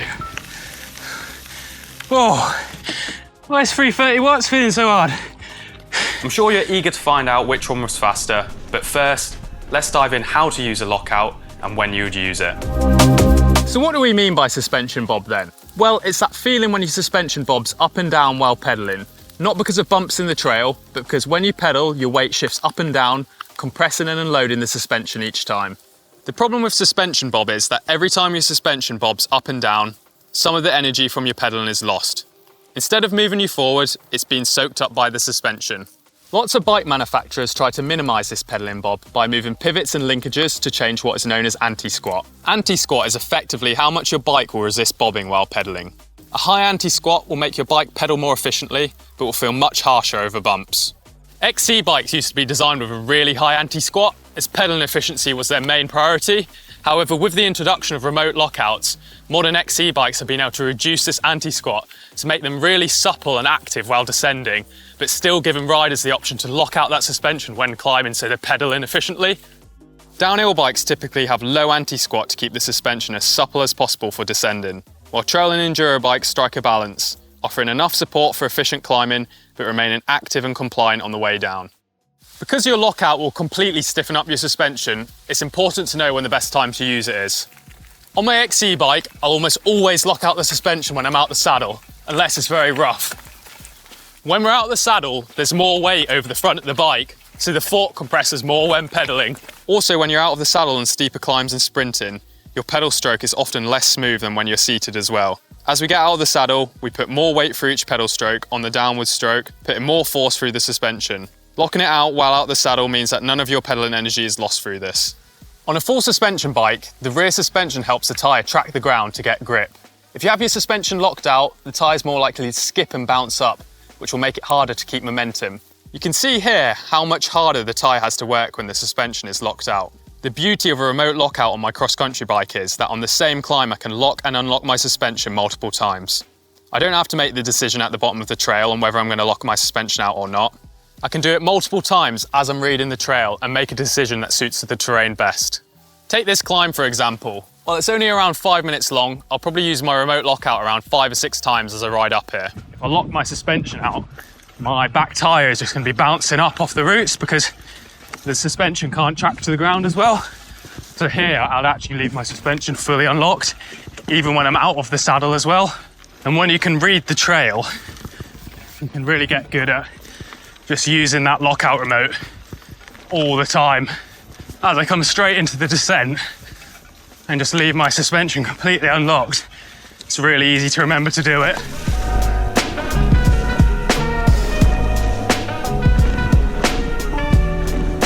Now you know how to use your lockout, it's time to see whether it will make you any faster. So I've just done the 2 runs up the climb. I was recording the stats here on my Garmin Edge, and we recorded the power on the Garmin Rally SPD pedals. So the climb was a little bit longer than 1.1k. First run I did it fully unlocked. I did a bit harder than 280 watts. I did 327 watts in the end, and that was 5 minutes 12. Second run was fully locked, 326 watts, so give or take the same watts, and that was 5 minutes 10. So very close times, only 2 seconds difference, which you may think there's not a lot in that. But I guess what you've got to equate it to is if you're racing an hour and a half, 2 hours, and we're making 2 seconds every 5 minutes, over an hour and a half race, that can start to equate to 30 seconds a minute long over the whole track. So while it may seem like a marginal gain, there is definitely an edge to be had by using your lockout. Don't just take my word for it though. This is a trend we're seeing all the way from XC to downhill now. The introduction of electronically controlled suspension has meant that lockout has taken centre stage in enduro and downhill racing too. We've seen RockShox Flight Attendant and Fox Live valve suspension appear on enduro and downhill race bikes, not to mention the crazy secret Öhlins electronic setup on Loic Bruni's Specialized Demo. These new systems use sensors and algorithms to automatically lock and unlock and change compression damping in shocks on the fly. RockShox claim that Flight Attendant can make 200 changes per second. Brands like Orbea are even making bikes now specifically designed around electronic suspension. Their new Rallon has Fox Live valve integrated within it to maximise downhill performance, allowing them to make a suspension platform that doesn't compromise on descending capability while still climbing efficiently. Is it worth it though, or is it just extra cable clutter? Well yes, for me, for cross-country and marathon riding, it's an absolute non-negotiable. If my lockout for some reason breaks while I'm riding, I'm absolutely fuming. While this may sound like something that's super picky and elitist, for me on a short travel bike, it's really important. When you've only got 100mm of travel, it's really important that you can set your suspension up properly. Without a remote lockout, the temptation is to set your suspension up a little bit harder so it pedals better, and you just don't get full use of all that suspension. So with the remote lockout, I can set my suspension up so it's optimized for descending, and it still pedals efficiently. If you're riding a long travel bike, you're probably even more susceptible to pedal bob. With long road climbs being used as liaisons in Enduro World Cups, having the option to lock out your suspension can make a real difference. So it's clear that lockouts have their place amongst racers, but they can also improve the efficiency of everyday riders. I'd be interested to hear what you guys think though. Are you someone who religiously uses your lockout, or do you just set your suspension at the start of the ride then forget about it? If you've enjoyed today's video, let me know in the comments down below. I'll see you in the next one. Bar width is personal, but I feel a lot of mountain bikers have got this key dimension wrong. But bar width, when you find the right one for you, is amazing and it can transform your riding. And as upgrades go, it's one of the most cost effective. So let's explore bar width.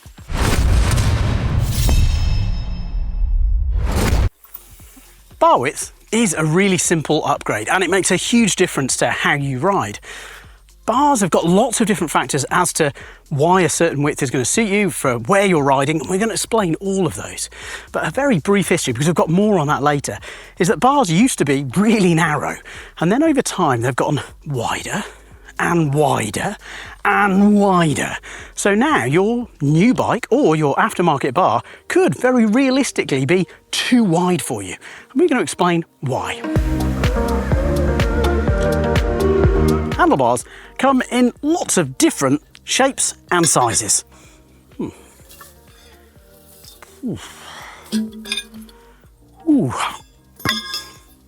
And I'm not even talking about those almost road bike weird ones. No, we are talking about proper mountain bike ones here. And the first dimension we need to look at is bar width. I measure bar width from the edge of the grip to the edge of the grip. And that means that it is subtly different from the actual bar width, because often the grips have a little bit extra on the ends. But there's some other dimensions on the handlebar that we need to look at to understand what's going on. And the first one is rise. Now, this one in itself might be a little bit confusing, but it's literally from the center of the bar where it's clamped into the stem up to that first bit. That's our first measurement. So after we've got this rise, the next dimension is upsweep. So as the name suggests, it's a sort of arc from that center clamp upwards. And this is where I talked about rise before, and that's just in one sort of direction and one dimension. But where your handlebars and where your grips end up at the very outer edges might be different because of this upsweep dimension. The next dimension is back sweep. So from the center clamp, this is an arc rearward. You can get lots of different variations of back sweep, and the key thing is that some of these dimensions are baked into the bar: the rise, the upsweep, the rearward sweep. But where you clamp them and how you can roll the bar back in the stem can change lots of these dimensions together. Again, we're just going to talk about bar width in this one, but there are a whole gamut of different dimensions with a handlebar. So, back to the new cult in mountain biking that wider is better, but perhaps that isn't actually true. We're going to experiment with a range of different bars to find out what works for me and explain how I have to adapt my riding for the different bars. We're going to start with a 800mm width bar, which is actually pretty stock on a lot of mountain bikes these days. We're then going to cut them down to a really narrow, around 680, 670. And then we're going to try and use my optimized size. I say optimized, it's the one that I've taken years and years to get to, which is around 745, 750. And just see how differently they ride, how I've got to adapt my riding, and how they affect where I can ride. 800mm is really wide, and 670, well, it's not going to give me the leverage or control I think I'm used to. Let's experiment. So how have we got to a point where our bars are too wide? Well, mountain bikes originally, like the early clunkers, actually had pretty wide bars, because lots of those clunkers, those pre-mountain bikes that they're using in Marin Hills, well, they had motorbike bars. They were 680 or almost 700. Then during the 90s, there was a real cross-country boom and everything got very narrow and tight. And for reasons why, well, we're not really sure. Some of it is that racing is really shoulder to shoulder in cross-country. Some of it is that, well, there were lots of roadies migrating because mountain biking was booming. And then there was this lightweight cult. And bars really reduced down. They reduced down and down and down until they got, well, some races were running sort of 550-ish bar width, which now seems exceptionally narrow. And here's a little example. This one's got built-in bar ends. And that's another thing that happened. With the bars that got so narrow, there's so little leverage to be had here that we had to have, well, a different position for climbing, yes, different hand position as well. But it's also an extra position to get more leverage on the bike, a little bit more control for climbing and wrenching the bike around. Because of this cross-country trend, lots of production bikes started to get fitted with these really narrow and, well, flat bars.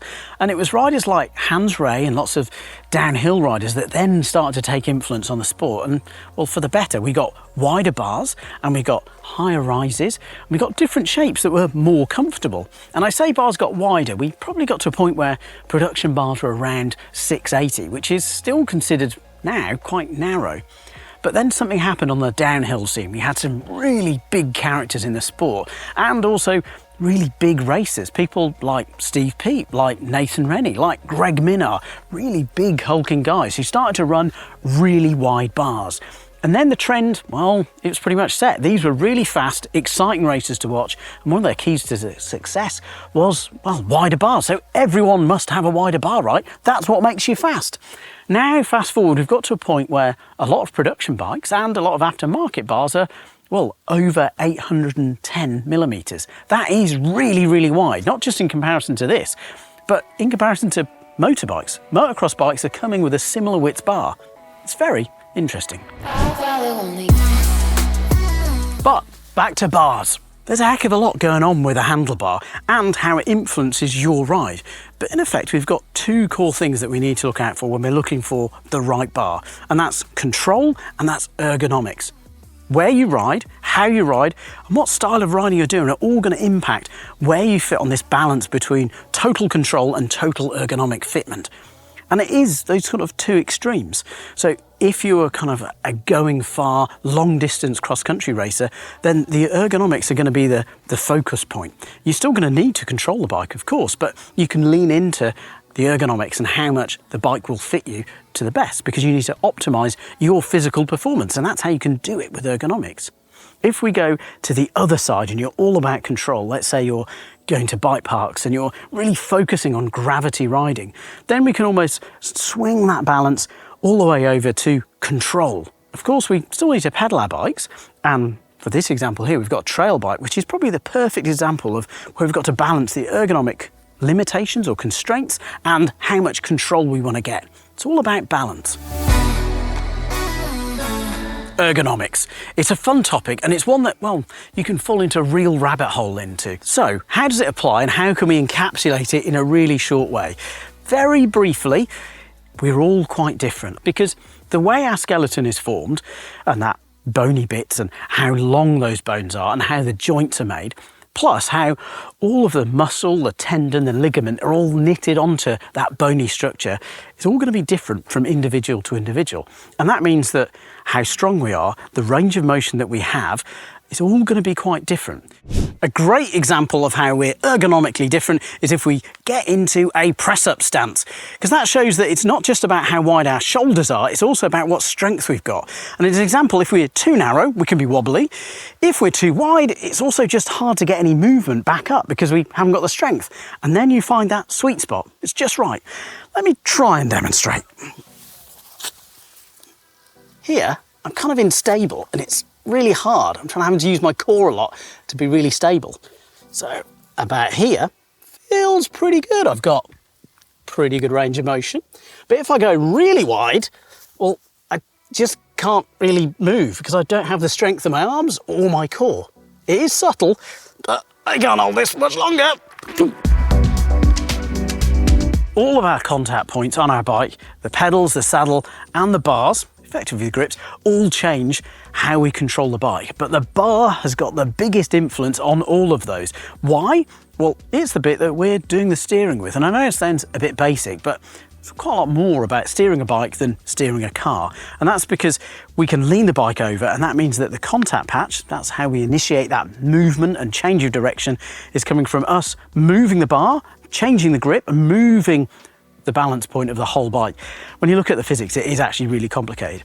But it also means that how we control the bike and how we're able to move our weight around on the bar, and why those really narrow bars, well, we could struggle to get the leverage and we'd struggle to move around the bike enough.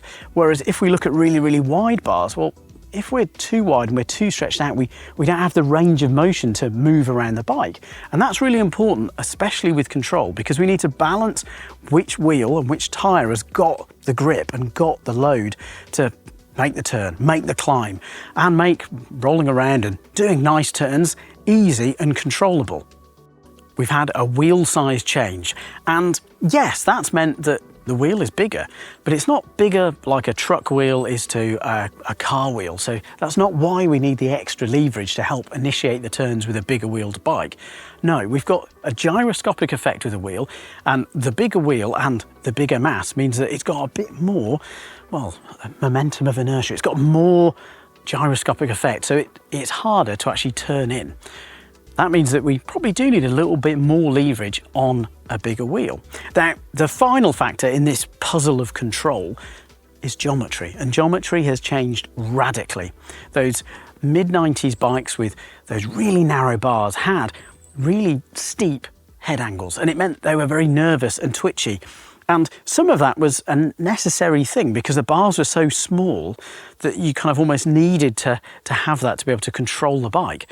Bikes have gotten a huge amount slacker, and that has meant that how we control the front wheel especially, and the load and the wheel flop means that having a wider bar, to a degree, actually helps those slacker bikes. As I've said, it is complicated and it is nuanced because there's lots of different factors, but handlebar is key for us to control our bike.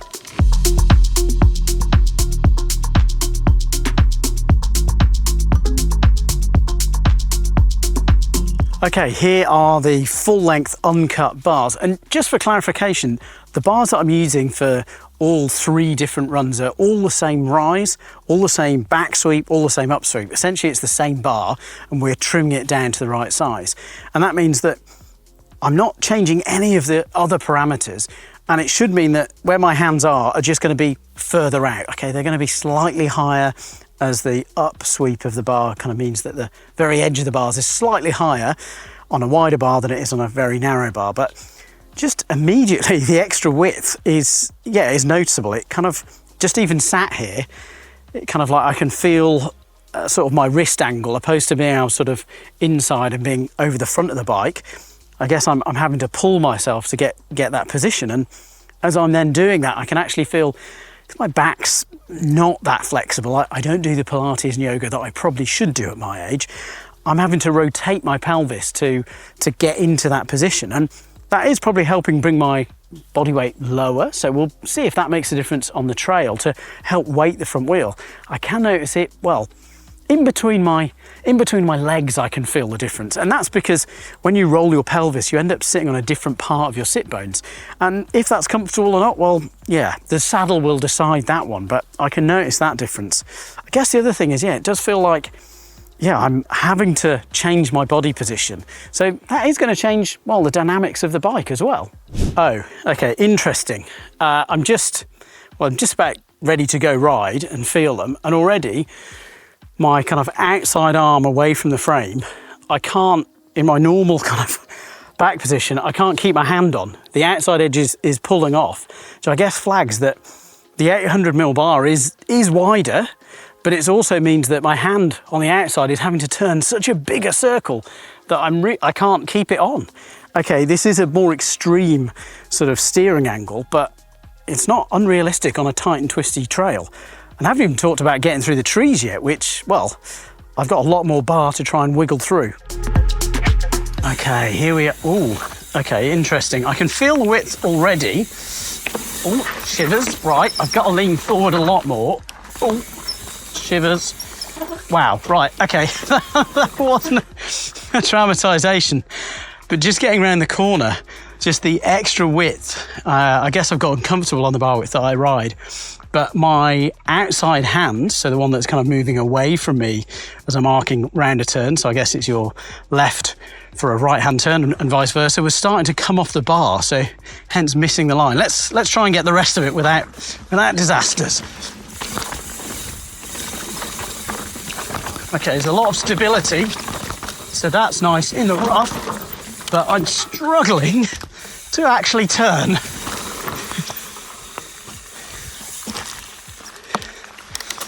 Okay, that was really fascinating. Just a very few turns already.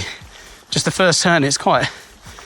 Second turn, I guess, is quite noticeable. We're going to do a couple more runs because it is all about adaptation, seeing how I need to change my body position. I can definitely notice I'm having to sit differently on the climb, which I've got to say is not something I thought of. I'm taking my hands off the bars and sort of wanting to run them inside, because if I run them on the very extreme, my arm won't go there. Again, it's about adaptation, so my body could get used to it, but in those first few turns, the extra bar width was really challenging. Let's try again. Here we go. I've definitely got to pull forwards. Feels like I'm very low over the front. Okay, there is much more stability. But yeah, interesting. Where I thought I would not notice the bars is actually over the drops. It's not dissimilar as if you've got your saddle a bit too high and you're trying to drop your heels, maybe more so when you're clipped in. But yeah, you're unable to get the the kind of movement, the suspension travel in your legs. The extra stability was nice, but it was almost like a steering damper in the fact that the bike didn't want to turn. So again, my pop conclusion is that because my arms are now very far apart, I don't have enough, well, I don't have enough movement in my arms to actually drop into the drop-away section of trail.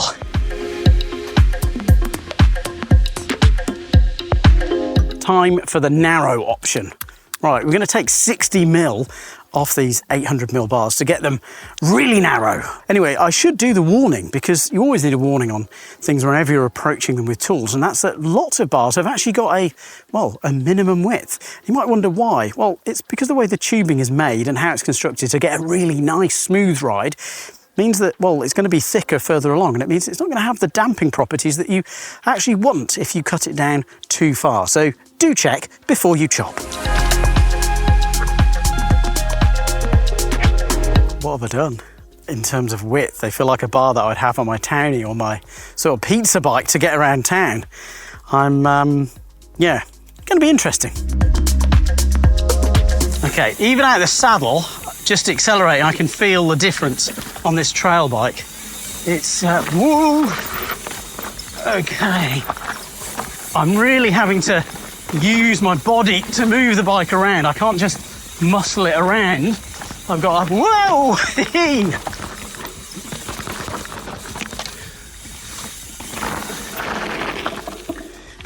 Interesting. With this bar immediately, I was like, shivers. It is so very narrow.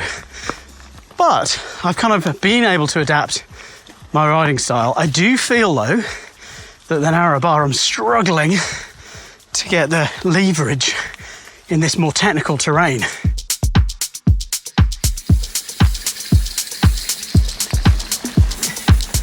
Yeah, sprinting, I've got to use a lot more sort of body movement. And, I've got to be much more, yeah, my hands are already taking a pounding.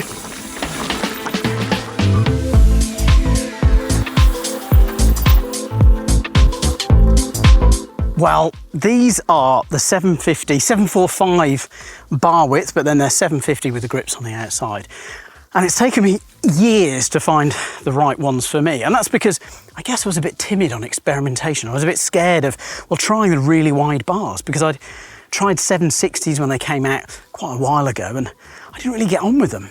And then I started working as a race mechanic for some really, really fast downhill races. And then I realised that, well, they're really, really quick and they're not riding 760s. They're sort of, at the time, they were under that. They were 740, 750.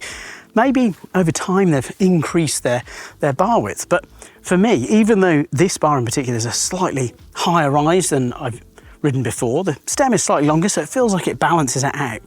It is really personal, but I think the big thing is that 50mm off your stock bar, nibbling in, does make a real difference. And it makes a difference in lots of bits of the terrain that I'm riding, because I really like the twisty single tracky stuff. And I'm also not super wide. So there's lots of factors as to why this bar works for me. Narrow versus wide. The narrow, well, the extreme narrow that we did, well, it felt like my shoulders were a little bit pinched in and I didn't have the leverage. I didn't have the extra control that I really wanted. For cross country, maybe that balance would be okay, but it did feel a little bit pinched. Now, we've got to remember though that what we were kind of calling narrow used to be actually the wider size. So racers used to run even narrower back in the day. Now, to the wide, or the new wide as we should call it, these widths of over 800, I've seen bars listed at 850, and that's a really wide, big bar. And it's interesting because when you look at motocross bikes, well, those have got bars of a similar width. Now you might think, okay, well, when I'm really shredding the gnar, I'm almost doing like a motocrosser does.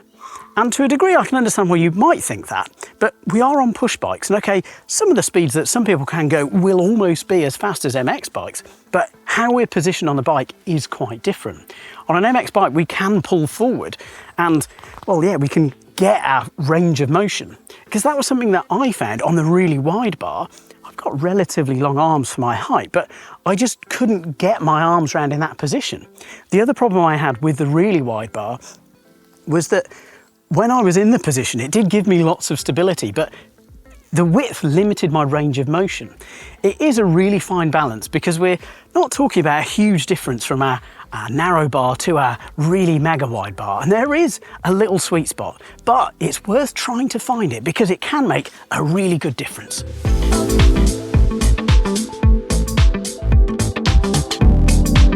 Yes, bar width is personal, and I found my sweet spot through trial and error.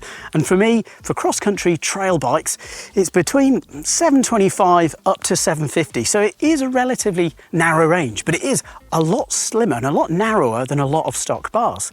But that's just me. You could be different. I reached out to some of my friends to find out, well, what bars they're running. So I say friends, some of them are pretty quick on a bike. And first up, I'm gonna look at my phone because we've got lots of details and numbers to get through. So first we've got Jen Jackson, Canadian national champion, cross-country racer, very quick, currently top 10. She's running a 720, but she's spoken about how previously she ran a 700 bar, but she's happy with the extra width. Kenta Gallagher, so he's Cannondale Factory Team's XC technical coach, and he's also a former World Cup XC and downhill racer. He's on 760 on his trail bike, but then on his EMTB, he's up to 780. Next, we've got Michaela Parton. She's a Scottish downhill slayer, trail bike, 750, and 760 on a DH bike. So it feels like it's not just me that's tailoring what bar width they're running for what terrain they're tackling. Yolanda Neff, 700 millimeters, sometimes up to 720. Charlie Aldridge, Vice European XC champion, and, well, all-round slayer and good guy, 740. So the trend that we had seen where cross-country was really narrow and downhill was really wide, well, that's changing. Then we've got Joe Smith. So he's an ex-World Cup racer. I know him really well because I worked with him for about 2 or 3 years. He's a coach now at Dovey Bike Park, and he is a real trail slayer. He even rode Hardline this year. He's on 760. So there's someone who's hitting really big lines, and he's on, well, a bar that's not far off the same width as mine.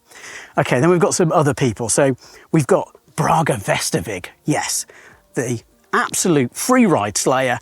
He's going to be on a massive bar, isn't he? He's only on 780. So just think about this. He's one of the gnarliest free riders that we've seen in a generation, dropping some of the biggest drops I've got to say I've ever seen. And he's a really nice guy. And he's a Viking. And he's running a bar that's narrower than you'll find on lots of stock bikes. It's interesting. Hopefully you found that little nugget about all those different dimensions useful. I did, because I thought it was really fascinating that we've got this incredible spectrum of racers, from cross-country World Cup races to downhill to free ride gnarly dudes. And all of their bar width is within a pretty tight window of give or take 40 mil each side. But all of them are running bars that are narrower than you'll get stock on lots and lots of bikes. And I think that flags something, that if you've got a new bike or you've upgraded your bars and you're looking at optimizing your fit, it's really worth having a play around with bar width. So trying to run your grips inside a little bit. Obviously, make sure you've got bar plugs in there, but just to see what 10 mil narrower will feel like. Because if Braga Vestervig is running a 780 and you're running 810 plus, maybe it's time to just re-look at your bar position and your ergonomics on your bike, not just for your bike fit, but better control as well. Okay, that's enough waffle. What bar width are you running? Let me know down in the comments below. If there's one thing people get wrong about gravel bikes, it's this.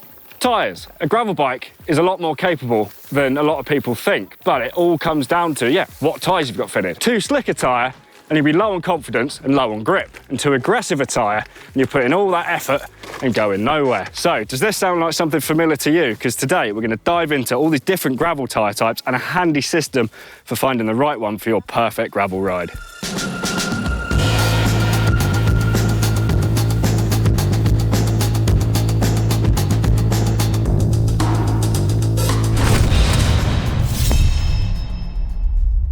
So before we get into that system, why might you want to run different tyres in different scenarios? I mean, isn't gravel just gravel? I mean, whack on a skinny XC tyre and off you go. Well, no, not really. I mean, the spectrum of gravel is so vast, there's no right or wrong answer when it comes to setup. See the race versus adventure explainer I did recently? Terrain and surface varies, and so does everyone's need when it comes to what and where they ride. When it comes to choosing that perfect tyre, there are a few things to consider, so let's go through them. Tread patterns vary hugely, from road-inspired slick designs through to ones more reminiscent of cross-country mountain bike tyres. A tread pattern will change across the profile of the tyre, so a trend we're seeing is to have a shallower sort of file tread across the middle to reduce rolling resistance, and then building up to a lugged shoulder, which just helps bite when you go into a corner. If you're going for all-out speed, the shallowest tyre you can get away with will often be the fastest. However, this does come with the caveat that you might find yourself coming a little bit unstuck when the terrain gets a bit rowdy or loose. And on the flip side, an aggressive tread may give you more grip and control, but will roll slower. Now, by rolling slower, it means you'll be putting more effort into the pedals, which over a long day or a race will be more fatiguing. So whether you're on an all-day epic or racing, that extra fatigue can be costly.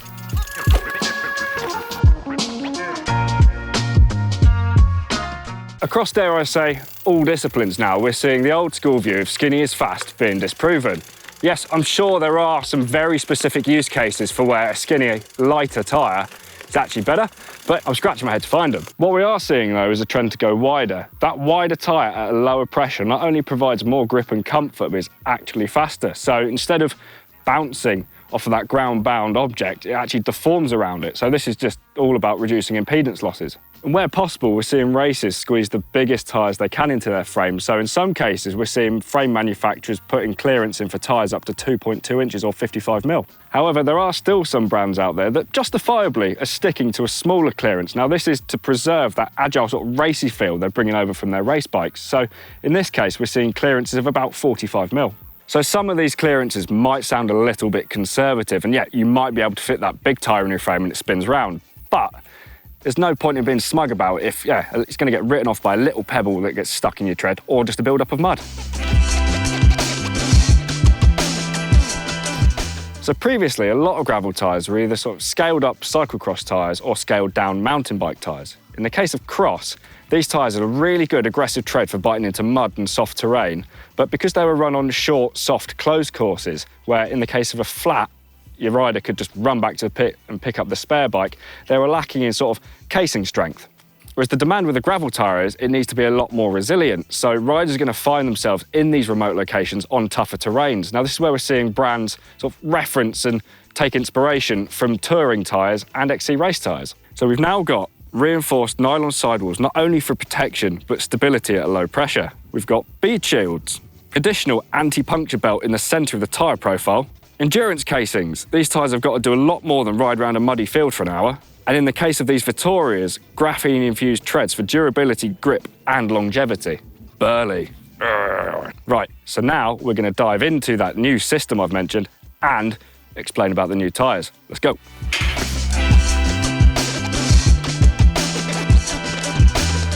So, you might be asking, Adam, what is this new system you've alluded to? Well, I'm going to start by asking you a question. Have you ever walked into a bike shop and been met by a massive wall of tyres? Yeah, everything looks really cool, it's got a really fancy name, but you've got no clue what does what and what tyre you need. Well, the Terrain Score is a system devised by Vittoria that takes out that guesswork. So it's derived and inspired from academics in the world of pedology and geology. So essentially, the study of soils and dirt. Yeah, lab coat stuff. In short, when soils and rocks are studied, they're graded by their grain size. So at one end, you've got clay moving all the way up to boulder. So in the T-Scores case, at one end, you've got hard-packed gravel, and then at the other end, you've got mud. Its grading system works on a numeric percentage-based scale, so the higher the number, the rowdier the use case. We're lucky enough to be supported by Vittoria here at GMBN, so we've got their entire range of gravel tyres to play with. Now, yes, other brands do have naming systems, but for today, we're sticking with Vittoria's idea behind it.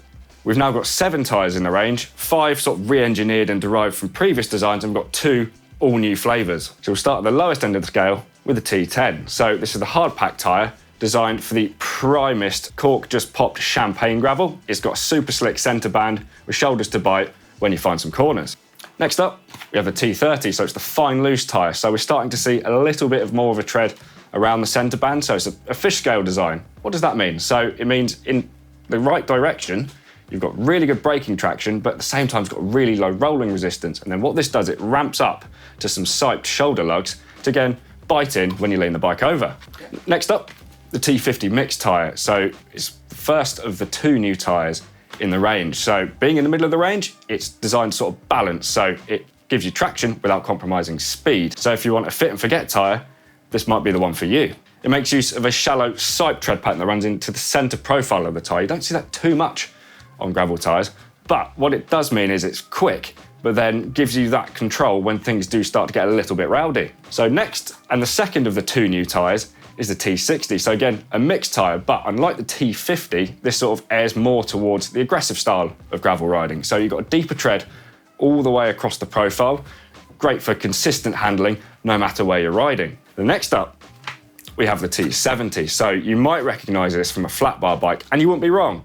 So it is derived from the Mezcal XC tyre. I mean, it's race proven. What's not to love about that? So what you get with that is a really fast centre band down, the centre of the tyre, and then that rolls out to a nice deep siped tread that gives you loads of traction, loads of control in varied conditions. So getting to the higher end of the scale now, we're on to the T80. So this is designed for the roughest, loosest conditions, and what you get with that is a centre band that sheds muck and trail debris, but then you've got some shoulders that bite really hard when cornering. And at the top of the scale, we've got the T90. Now, this features high traction lugs and a self-cleaning tread pattern, which, as the name suggests, is designed to shed mud, dirt, and anything you might find stuck to your tyre as conditions worsen. So since this is derived from a cyclocross tyre, it sort of thrives in sort of really slippy, wet, technical conditions. So that is the full range of gravel tyres from Vittoria. So I know the sun's out outside, so I'm going to go back outside and ride my bike.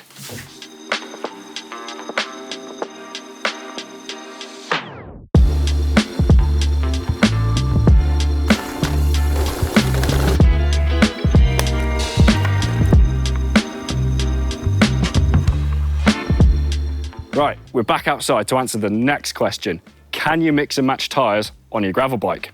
Well, of course you can. So today, using the T-score as a reference, I'm running a T30 in the rear and a T50 in the front. So whilst these tyres do differ in sort of design, they don't stray too far from each other's intended purpose, so it's a nice match. So for the way I ride, what I found is having a mixed tyre, so the T50 on the front, provides me with a consistent grip for turning and overall handling, whereas a faster rolling semi-slicked tyre rolls really quickly on the rear of the bike, but bites in hard when you're railing a corner. It's worth considering, but if you look at the profile of these tyres, they're very similar in overall shape. This just means it gives you a sort of consistent feel, front to rear, whether you're completely upright or leaning the bike over. If you were to say mix a T80 and a T10, what you'd find is because their design and sort of intended purposes are so far apart, you'd end up with a bike that just feels sort of really inconsistent front to rear and potentially really unpredictable to ride. But for the most part, you'll see bikes come either out the box or be run with the same tyre front and rear. Now, there are definite benefits to this. So you'll have 100% continuity front to rear in terms of traction and bite.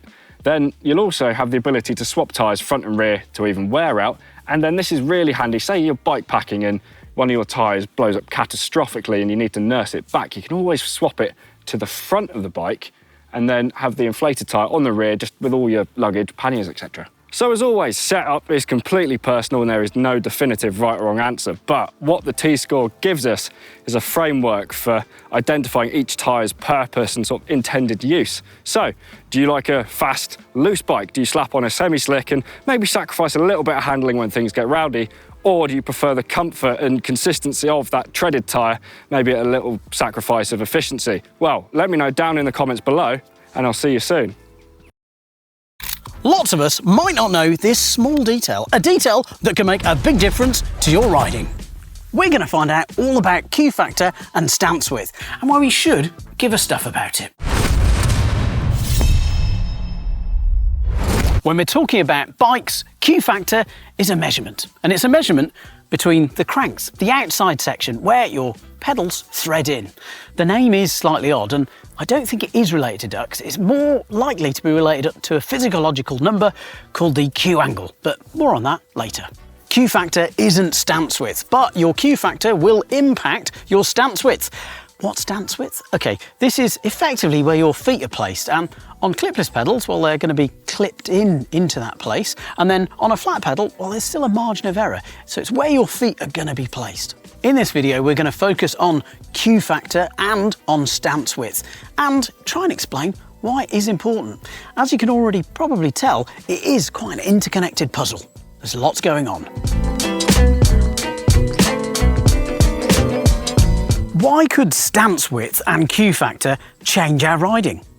Also, why would there be big differences on these very small changes for some riders and then not much at all for others? We can look at, well, both ends of this puzzle to try and find out why. Starting with the bike, it's symmetrical, and that is a big advantage. Okay, that Q factor and that stance width can change, but more often than not, it changes equally either side. Not always, but more on that later. Now, the other part of the puzzle is, yes, correct. That's me and that's you. And how we're made up and how we move can make a really big impact to if Q factor and stance width will make a difference to us. Whilst the bike is symmetrical, we're not symmetrical. Okay, it's very subtle, but lots of us have got asymmetries where we're not quite balanced. And as we're moving and walking around, well, you might not notice them, but if you try and attach that asymmetric thing to something that is very symmetrical and moves in very rigid ways, like a bike, you start to notice how things might not work. I touched on that Q factor is related to Q angle, but what is the Q angle? Right, I'm going to use my phone because I need to know the exact term, because this is a physio term. It's based in science, not just in bikes. Okay, the Q angle gets its name as it's the angle formed from the intersection of the quadriceps femoris muscle and the patella tendon, and this impacts the alignment of the knee joint in relation to the hip. As I said, it is all interconnected, so these small changes in how our body is in terms of skeletal changes or how flexible we are going to make big differences to how we fit and how we feel on a bike. Yes, we can add muscle and we can bulk up and get stronger, but we can't really do much about, well, the bones of us. We can't change that layout. Yeah, we can stretch lots and we can gain muscle, but we're kind of stuck with what we've got. And that means that we've got to try and adapt the bike to fit us better. And that's what Q factor and stance width is all about. So why do mountain bikes have different Q factors and different stance widths? Okay, not sure how that got there, but ever since Gary Fisher and those early Marin County pioneers put gears onto clunkers and made the modern mountain bikes, we've had a huge amount of revolution and evolution. And that's meant we've had lots and lots of different standards and different, well, non-standards. And one of the key ones that affect stance width and Q factor is bottom bracket design. The bottom bracket width is directly going to change the Q factor and thus change your stance width. And there's lots of design considerations that engineers will have to manage. We're talking about tyre width, because if we want to put in a really big tyre, we might need a wider bottom bracket. We've got to think about suspension. We've got to think about frame design and frame material. There's lots of factors. Then we've got to think about the crank itself, because that's going to impact the Q factor and stance width as well. Different materials are going to be, well, thicker or thinner, and then they need to be shaped to clear those chainstays. And those chainstays are going to change in shape as well to fit different rear wheel standards. In just the brief few years that we've had 135, 142, now 148, and even 157. And that's the measurement of the rear axle or rear shoulder to shoulder of the back end of the bike. And that impacts on, well, how wide the cranks need to be to clear. It is a really complex design challenge. Whilst the industry has almost settled on a bottom bracket standard, there are lots of different ones. There's different iterations of threaded, and there's the myriad of different press fit ones. Thankfully, the industry has pretty much settled on a good range for Q factor, from around 168mm all the way up to around 174mm. But this is the mountain bike industry, so our standard isn't really standard, and there will be lots of outliers, so your bike could be different. Fat bikes, for example, their Q factor is way off. Downhill bikes, again, it's going to be very, very different. Why? Well, there's lots of different changes, but the key is that bottom bracket width. With all these different changes to rear wheel standards and bottom bracket widths, you might imagine that all of these things are going to affect how your chain lines up with your rear cassette, aka the chain line. And whilst there are differences in chain lines, effectively lots of brands are using offset chain rings. So they're spacing that chain ring in to make sure that it lines up with the cassette at the back of the bike. That in itself is a whole other video, but we're going to concentrate on Q factor and stance for now. There's one more factor that us mountain bikers do have to consider in this Q factor stance width conundrum, and that's what I like to dub the go nah or go far conundrum.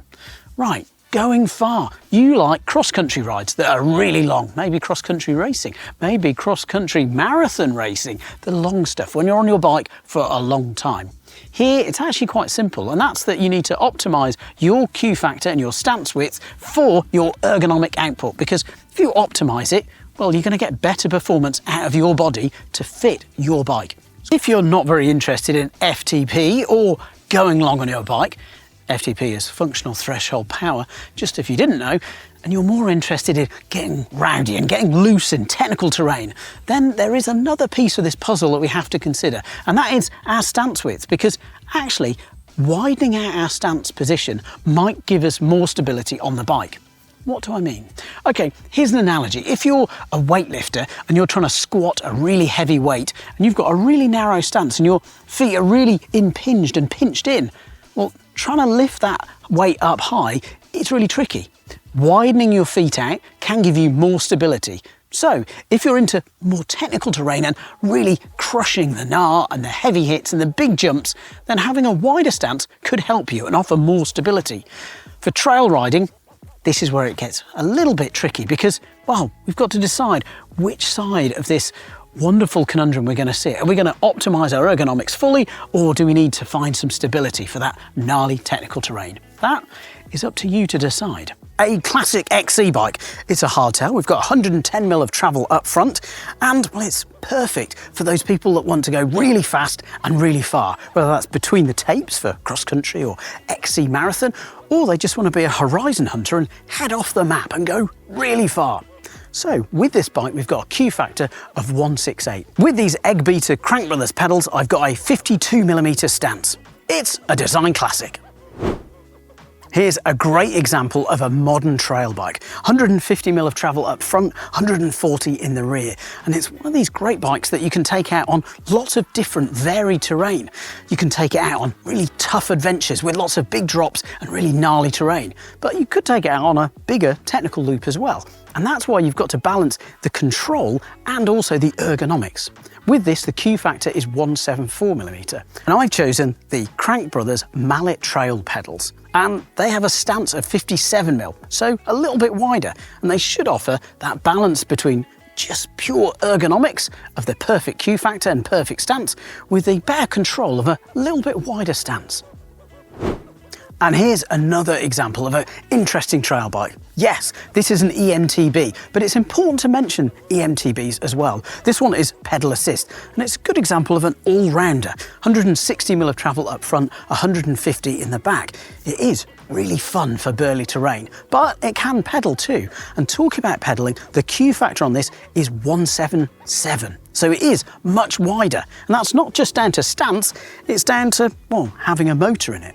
I've chosen to run the smaller Crank Brothers stamp pedal, and I've chosen the smaller one because I've got small feet, but also with this wider Q factor, the stance is also pushed out. So if I run the bigger pedals as well, it'd mean that, well, I might catch the odd trail bit of debris on the side of the trail.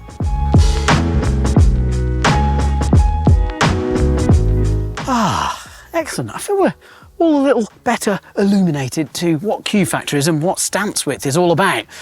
But what can we do if we don't know what's right and we don't know what's wrong? For those that are pedaling really long for hours and hours, I don't think you can beat a really deep dive bike fit where a specialist can find out exactly how to optimize your ergonomic performance on a bike. Because you're asymmetric, even subtly, and that will make a big difference to how you fit onto the really symmetrical thing, a bike. Now, you might think, I don't see loads of people fitting weirdly on bikes, but just as a case in point, the XC racer from Specialized, Hayley Batten, runs, well, an extra spacer on her right pedal. The only thing I can think of is that it is just to shimmy out one side of her body for a little asymmetry. It works for hers. She can win World Cups. Bike fit aside, what other things could be steering you or flagging that you need to look at Q factor and stance with? Well, think about if you've finished a really long bike ride. Did your knees hurt, or one knee in particular hurt more than the other? Did your hips ache? And maybe this is a better way of thinking about it. If you've got a road bike and you've done a similar length road ride and then you've done a similar length mountain bike ride, and it's on the mountain bike that you notice the differences, that could be a flag that there's something different about the Q factor that's causing some instability into your bike fit. guess the other way to look at it as well is if you've ridden your e-bike for a similar amount of time and you've looked at your XC bike and it's on your XC bike that you're feeling some changes. Potentially you need a wider stance on your XC bike. Perhaps you notice that you're scuffing your cranks with your shoes, or that your heel is just tapping your chainstay under certain pedalling conditions. That could be a flag to Q factor. Perhaps you're struggling to find the right saddle for different bikes, and that might be Q factor related. Whereas there is lots of data to show that saddle width correlates to sit bone width, there isn't that correlation between your body dimensions and, well, how that Q factor and stance width affect. But if you're struggling to find the right saddle on one bike and it works on others, that could be a flag to look at Q factor and stance width. So you've decided that you do need to change your Q factor. Alas, this is where it gets really quite tricky, because actually beyond some cross-country cranks that are really high-end, there aren't a lot of ways to change your Q factor on a bike. You're kind of limited to what you've got. Stance width, however, then we've got room to play with. Here are the changes that you can do. As we've already mentioned, Crank Brothers have got 2 spindle lengths, and that means that you can change where the mechanism for their clip pedals is relative to the crank, and that means that you can effectively change not really the Q factor, but you can definitely change the stance width. Many brands do offer different spindle widths. So with Crank Brothers, we've got 52 and 57, so we've got 2 options there. With Shimano, we've got 51 and 55. With HT, for example, we've got 51.5 and 54.5. So we've got lots of little options. With clip-in pedals, we've also got lots of cleat adjustment too. Now, there are good tools out there to help you make this. Yes, you need to set them up for your personal ergonomics, but there is a little bit of shuffle room that we can do. Using this Ergon tool, we can show you really well how much adjustment there is. So you can slide the cleat all the way across, or all the way into the crank. Now, whichever system you use, you've just got to be mindful that how the system releases from the pedal, well, that can impact where this toe edge and this heel edge are going to interact with the crank. So if you run it really close in, well, in some conditions you might not be able to unclip. So just be mindful about that. But this whole wonderful stance width changes, it's not just related to clip-in pedals. No, there's fun to be had for those on flats as well. With flats, there's still room to play with stance width. And I would recommend, well, looking at different sizes. Lots of different brands, whether it be Crank Brothers or others, offer their pedals in different sizes. Like, this is the small, it's pretty much 100mm by 100mm, whereas the large here, you can see it's a big chunk bigger, is about 112 by 114mm. And that means that you can play with stance widths, because it means you can, well, physically move your foot further out or shove it slightly closer to the crank. Obviously, you do need to be mindful that if you've got a smaller foot, then running the very big pedals means that you might have a little bit of overlap, and those bigger pedals, well, they might find a little bit more of that terrain if you're really shredding the gnar. But it is another option to play with stance and with effective Q factor.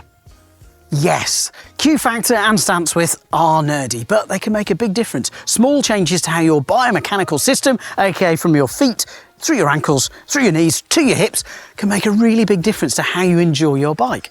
And we're not like roadies. We don't just have to focus on that optimization of ergonomics. No, we can play around with stance width as well. So the other thing is that, yes, Q factor by itself is really difficult to change. But stance width, well, that's actually a really simple change. It can be as easy as switching out a spindle. That can be a really easy step to a better fitting bike. So if you've ever suffered from sore knees or sore hips after really long XC rides, I think it's well worth a deeper discussion trying to hunt down a really good bike fitter that can talk you through how some stance changes, maybe some wider pedals or some narrower pedals, can make a real difference to how you feel after a really big day. And again, it's really fun that we can actually play around with how the bike can feel and how much control we have as well. So if you're somebody that's heading out to the bike park or heading out to do lots of downhill runs, or even if you're a downhill racer or an enduro racer, playing around with stance width and making your stance wider and potentially more supportive can also help. And I think that's why this is actually nerdy, but really interesting, because the changes can be super simple. So, have you got nerdy with a bike fitter and optimised your ergonomic position on a bike? Or have you gotten a wider stance for hitting the bike park? Let me know in the comments down below. one mistake that's easy for both new rider and old rider is running the wrong cockpit size. Maybe your handlebars are just too wide, or maybe your stem is slightly too long. But how to decide? Well, we're going to lean into the experience of some really fast racers to find out what the perfect cockpit is for you.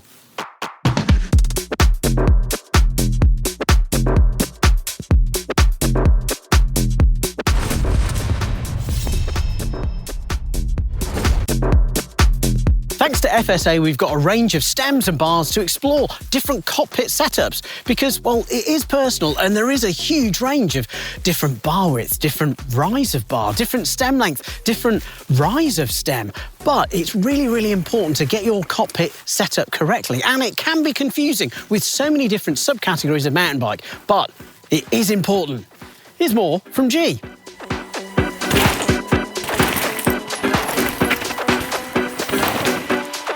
How important is cockpit setup for you? Yeah, it's vital. I mean, it's the most important contact point on the bike, you know. Okay. And there's just so much variation. You can run everything slightly differently, but as soon as it's out, as soon as it's wrong, yeah, it's devastating, and it's something you really notice when you're riding.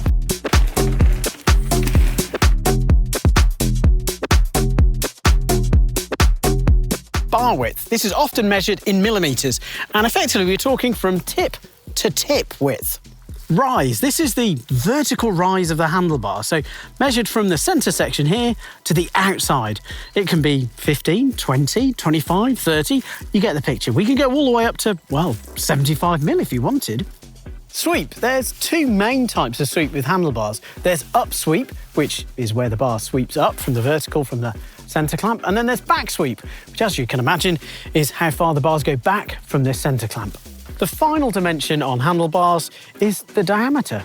And, well, there's still some older 25.4s out there, but in general, we're talking about 31.8 and we're talking about 35 mil. And we're talking about the diameter just here. That's the clamp diameter, and you've got to match that with the stem that you're running. The next core dimension on a stem is your stem length. Where it's measured exactly will depend brand by brand, but essentially we're talking about length. And we're aiming for something around that centre point of the clamp area to, well, the rear centre of the stem. So where that preload cap goes through. The top of this stem might look flat, but it's actually -12, this stem. So that means that the bar clamp here is sort of -12 position from where this steer clamp is. If it was 0, it would point further up. And this is one of the key dimensions on lots of other stems, is what the angle is. And the angle is set, well, at a fixed point from the steer. So you'll be able to get them where they drop down or where they pop up a little bit, giving you extra rise on the handlebar. Downhill, or DH, and XC, aka cross country, at the very core of mountain biking.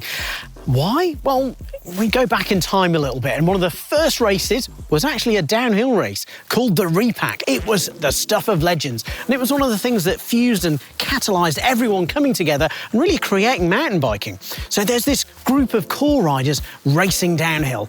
Suddenly they realised actually there's a whole mountain to enjoy and explore, and that meant that gears got fused to our bikes. So, well, downhill did kick it all off, but very quickly this trail riding scene grew into cross-country racing. And it's these two pillars of the sport that really help guide us and have for almost half a century. But what can we learn if we're riding, well, not really just cross-country and not really downhill? Well, we can learn a lot from the racers that are still at these bleeding edges of the sport. So we're going to chat with two very, very fast racers. Someone called G. Atherton. You might have heard of him. He is still very quick on a bike, and he's raced a lot, and he's got lots of experience. He's got national titles. He's got world titles. He's also won Hardline, which is a really gnarly race. Hopefully you've heard of that too. OK, DH side, I feel we've got sorted. And to cover XC, we'll speak to Kenta Gallagher. He's a former World Cup racer in both cross-country and downhill, and is now the race and technical coach for Cannondale Factory Racing. Downhill is a downhill time trial, so it's all about speed. And to have lots of speed, you need lots of control. So a downhill mountain bike setup is all about balancing, well, the needs of the racer and getting that control and composure on the bike. And you can be optimised by setting up your cockpit perfectly. Downhill bikes have 200mm of travel front and rear, sometimes a little bit more. That's a lot, and it shows that they can cope with huge impacts at really high speed. But what are the cockpit characteristics that we see as a general trend across lots of the bikes? Well, lots of them have got really high front ends, and some of that's to do with making sure that the rider's position is primed for these big drops. The other thing is also keeping their body weight and centre of gravity balanced on the really steep terrain of modern downhill tracks. Another thing is relatively short stems. We're seeing 45mm, 40. And this is again to make sure that that body weight and that centre of gravity is in the centre of the bike. That means that the bike can perform in terms of its suspension, it can work well, and the rider can push it into turns. The other thing we're starting to see more of is, well, used to be that we used to see mega wide handlebars, where we'd see over 800mm width. But these are starting to come in a little bit. There was a trend where handlebars were quite narrow, and downhillers were some of the first to push them wider and wider. And why does this extra width help? Well, it gives you a little bit of stability because it's harder to make a turn with a wider handlebar. So it slows the steering down. This can be a real benefit. It can also brace and give you more stability. But think about doing a really, really, really wide press up. That's actually really hard if you haven't got the strength. So downhill racers, like many other riders, are sort of starting to bring them in. So we're not seeing the super extremes anymore, but those are the general characteristics. But let's chat to G about his specific setup. So G, what are the core dimensions of your cockpit setup? Well, I run the FSA gradient bar and stem.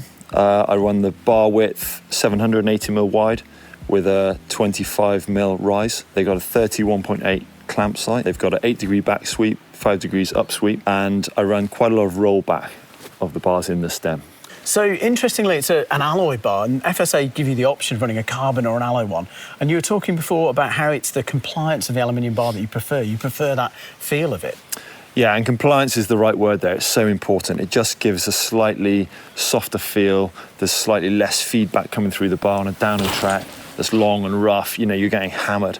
And if it can make it slightly easier on your hands and arms, then that's only going to make it a bit nicer. OK. There's lots of different dimensions on the bar, but I noticed that this is the 31.8 clamp diameter versus the 35mm. Is that to do with compliance or, yeah, just explain your choice? Yeah, it's similar to running the aluminium bar over the carbon. It's just about having a bit more compliance on a long, rough downhill track. You get a bit less feedback through the bar. Yep. And the 31.8 clamp width just offers very similar, makes it slightly softer, slightly more movement in the bar, and just takes out those harsh bumps. G is extremely experienced of riding his bike at the very limits of grip and traction. And I think there's that saying about 10,000 hours to become an expert in something. I feel like G's got that times 10. And it was fascinating to hear what he was saying about how he sets his bike up. And for me, I think one of the big take-homes was being systematic about it, even to do with bar roll and lever position. So spending lots of time just doing one of those changes. So let's say we do bar roll first, and we live with the brake levers being in a slightly awkward position, but just to make sure that that bar is in the right rolled position. And that rollback position changes how the sweep, both the up sweep and back sweep, feels. So it is really important. I think the first thing that G kind of really settled on was how steep World Cup tracks are. And they are death-defyingly steep. And with the steepest of tracks, G will play around with different rises of bars. So between, I think, the 25 and 40mm rise. And that means that his centre of gravity and his body position is going to move slightly further back, so you can be able to take the extra steepness and not just sort of collapse into the front of the bike. So that's one thing. The other thing is how rowdy at really fast World Cup speed and World Cup tracks are really rough. And for G, he prefers the feel and compliance of the aluminium bar. It is personal. Some other racers prefer using a carbon bar, even on downhill race bikes. And that's because the manufacturers say that they can tune the stiffness slightly more with a carbon bar. It is personal, but tuning that bike for you is one of the keys.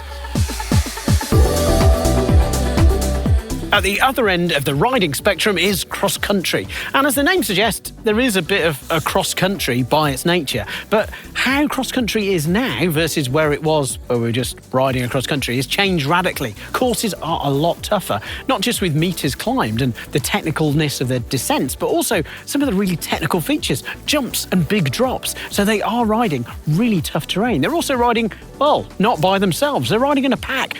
And all of these impacts mean that the handlebar setup that you need on a cross-country bike is really quite different from that of a downhill bike. Cross-country bikes, of course, are different too. We've got much less travel, down to 100 or 120.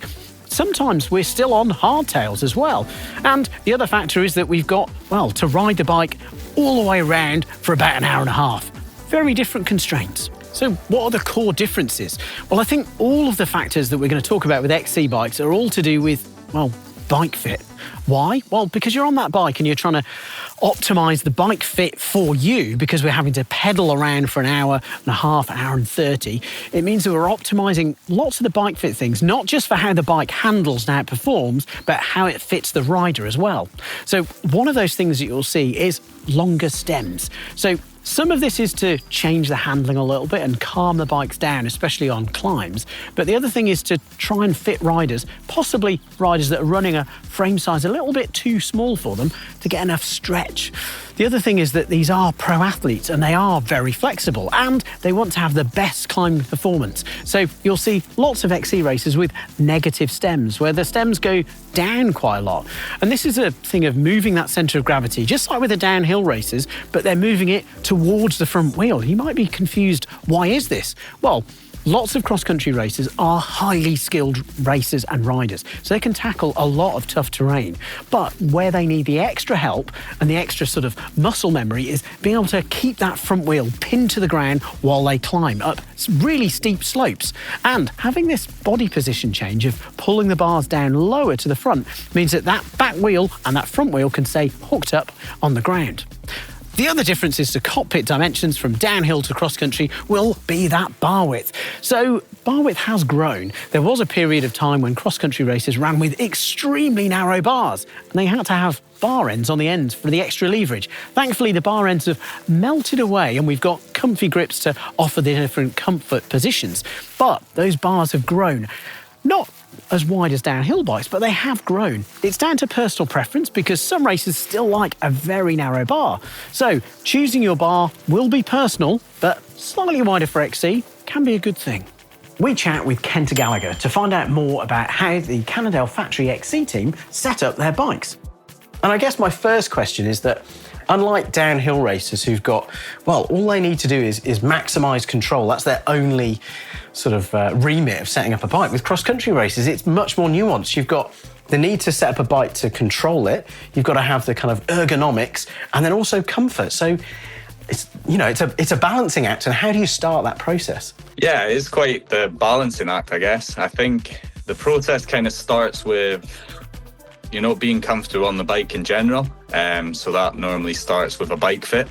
But I believe that just going on the bike fit and then taking that straight to the trails is not really the correct way. So I think, you want something that you can feel comfortable with for long hours, comfortable with going uphill, comfortable with going downhill, whether it's the road, gravel, just something that you feel like, like you can press on the pedals all day. And I think it kind of starts with that, and then you can fine tune bits and pieces here and there. It'd be fascinating to know how you balance out all those impacts. You've got the sort of ergonomic, I guess, data and metrics from a bike fit, but then you've got to kind of think about the comfort of the rider, and I guess that's super personal. And then there's also the kind of control and being in the kind of very enviable position of having raced World Cup XCs and World Cup downhill races.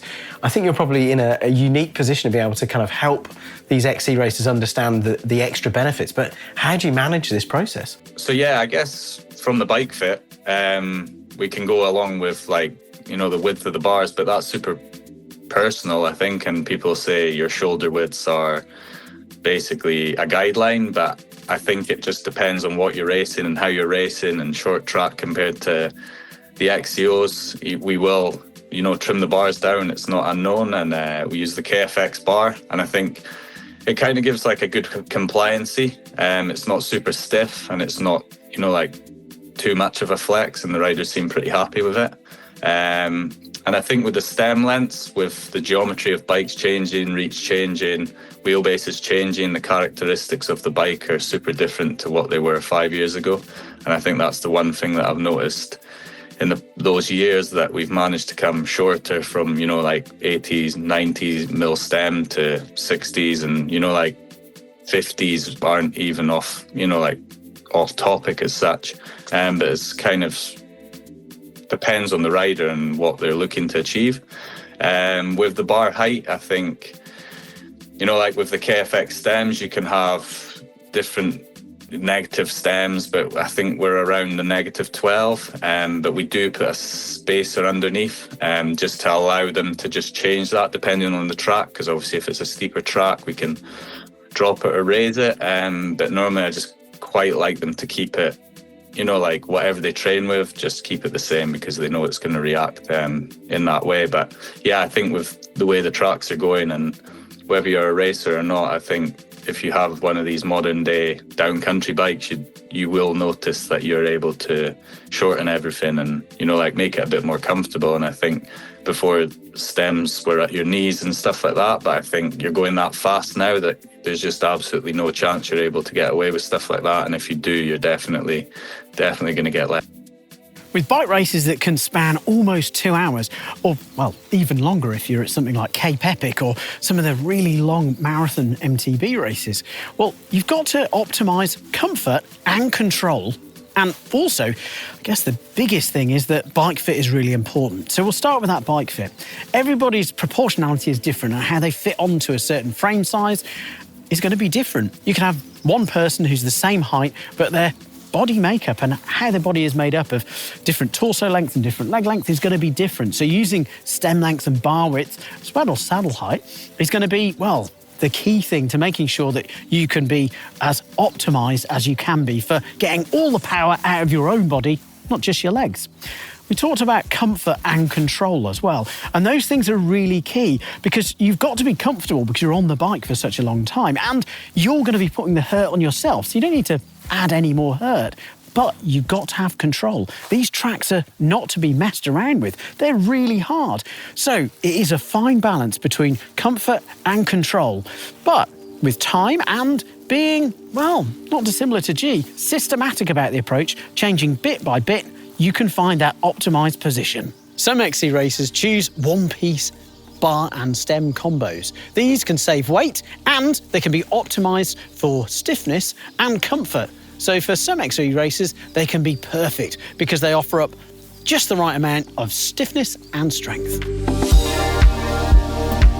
Downhill and cross-country are at the two extremes of the spectrum of mountain biking, but I feel like we can all learn something from this, and we can pull it all together. I'm going to talk mostly around, well, a trail bike, because it's a brilliant do-it-all bike, and you can do a lot. And changing the cockpit setup can help you do, well, a bit more of that kind of gnarlier downhill stuff, or more of that horizon hunting cross-country stuff. So let's break it down. We're going to start with a handlebar. There's a lot of different variations, and we'll start with one of the key variations, which is material. Effectively, we've got aluminium alloys, or we've got carbon composites. With carbon composites, you've got, well, often a slightly lighter bar, and initially, often they were quite a lot stiffer.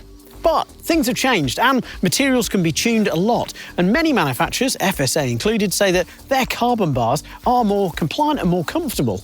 Obviously, riders' demands mean that you can choose whichever option you want. And there's lots of different options in carbon or alloy. With alloy, it's often better value. It is at a lower price point. Sometimes they can ride slightly stiffer, but there's options out there. OK, what else are we going to look at handlebars? Well, one of the things that we looked at on G's bike was the different rises. And that's really important, depending on what steepness of terrain you're riding, or how aggressive you are on the front of the bike, and where you want to position yourself and your centre of gravity.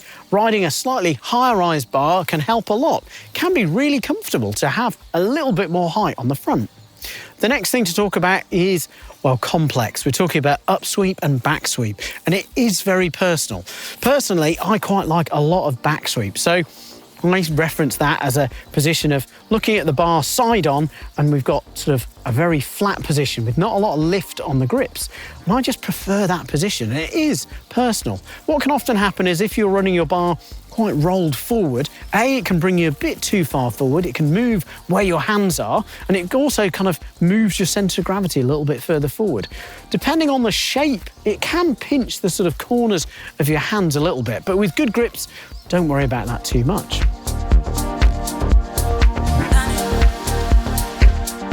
I guess the final conundrum with handlebars is width, and they've certainly got a lot wider, and I think we're starting to see a sort of tipping point on handlebar widths where we're starting to come down to more reasonable widths.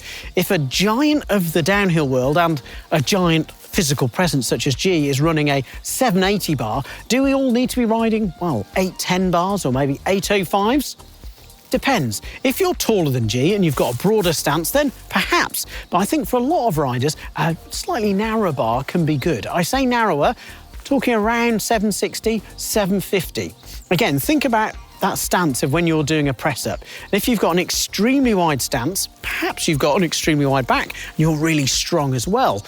Maybe you can do the press-ups in that really extended position. I feel like many people will probably be happy with a slightly closer together position, but it's something to tune and fettle for you personally. So with the stem, we've got a couple of dimensions that we can play with. So the first one is length. Essentially, moving the stem to a shorter length will move your centre of gravity back, meaning that your bike might become a little bit more playful, might be more fun to do wheelies. It might also mean that when you're trying to climb up steeper hills, that, well, your bike has more propensity to wheelie. So balancing it out is a careful act, and many brands have now got this sorted in terms of, well, it's matched to the top tube length. But if your torso is longer, then you could try maybe a 5mm or even 10 or 15mm longer stem. If your torso is a little bit shorter, you could go a little bit shorter, but just be mindful that as you go shorter, the steering speeds up, and as you go longer, the steering slows down a little bit. So fit and fettle as you like. The next thing to consider is the rise, and this is a slightly odd term, I know, but it's the angle of the stem from this 90-degree point of the steerer. So it can give you a little bit more height. So if you've got a very low steer tube, you might need that to gain the altitude. Or if you've got a very high front end on the bike, some head tubes can be quite tall, you might look at positioning it slightly lower down, help move that body weight further forward. Again, using the stem position can help you a lot on those longer days out. So it's one of the optimization positions that DH racers are using for handling and XC racers are using for bike fit and ergonomics. The final piece of the conundrum is the diameter of the bar, which will lead to the diameter of the clamp on the stem. We've got two standards. We've got 31.8 and we've got the newer 35. Both have got pros and cons. You'll often see carbon bars in 35 and alloys in 31.8, but you can get a mix of both in both. It's really up to you as to which you go for. Personally, I'm a fan of the 31.8. It's slightly slimmer, and for me, it's often more compliant. But if you're a stiffer, burlier rider, then maybe you like the extra stiffness that a 35mm clamp can provide. Okay, that's a lot of information to take away, both on the DH side, the XC side, and how you can pull all of those practice together for your own trail bike. I think the key take home, though, is A, cockpits do matter. Setting them up does take time, and it's worth the investment. So be systematic, be incremental in those adjustments to make sure that your handlebar setup is perfect for you. And let me know in the comments below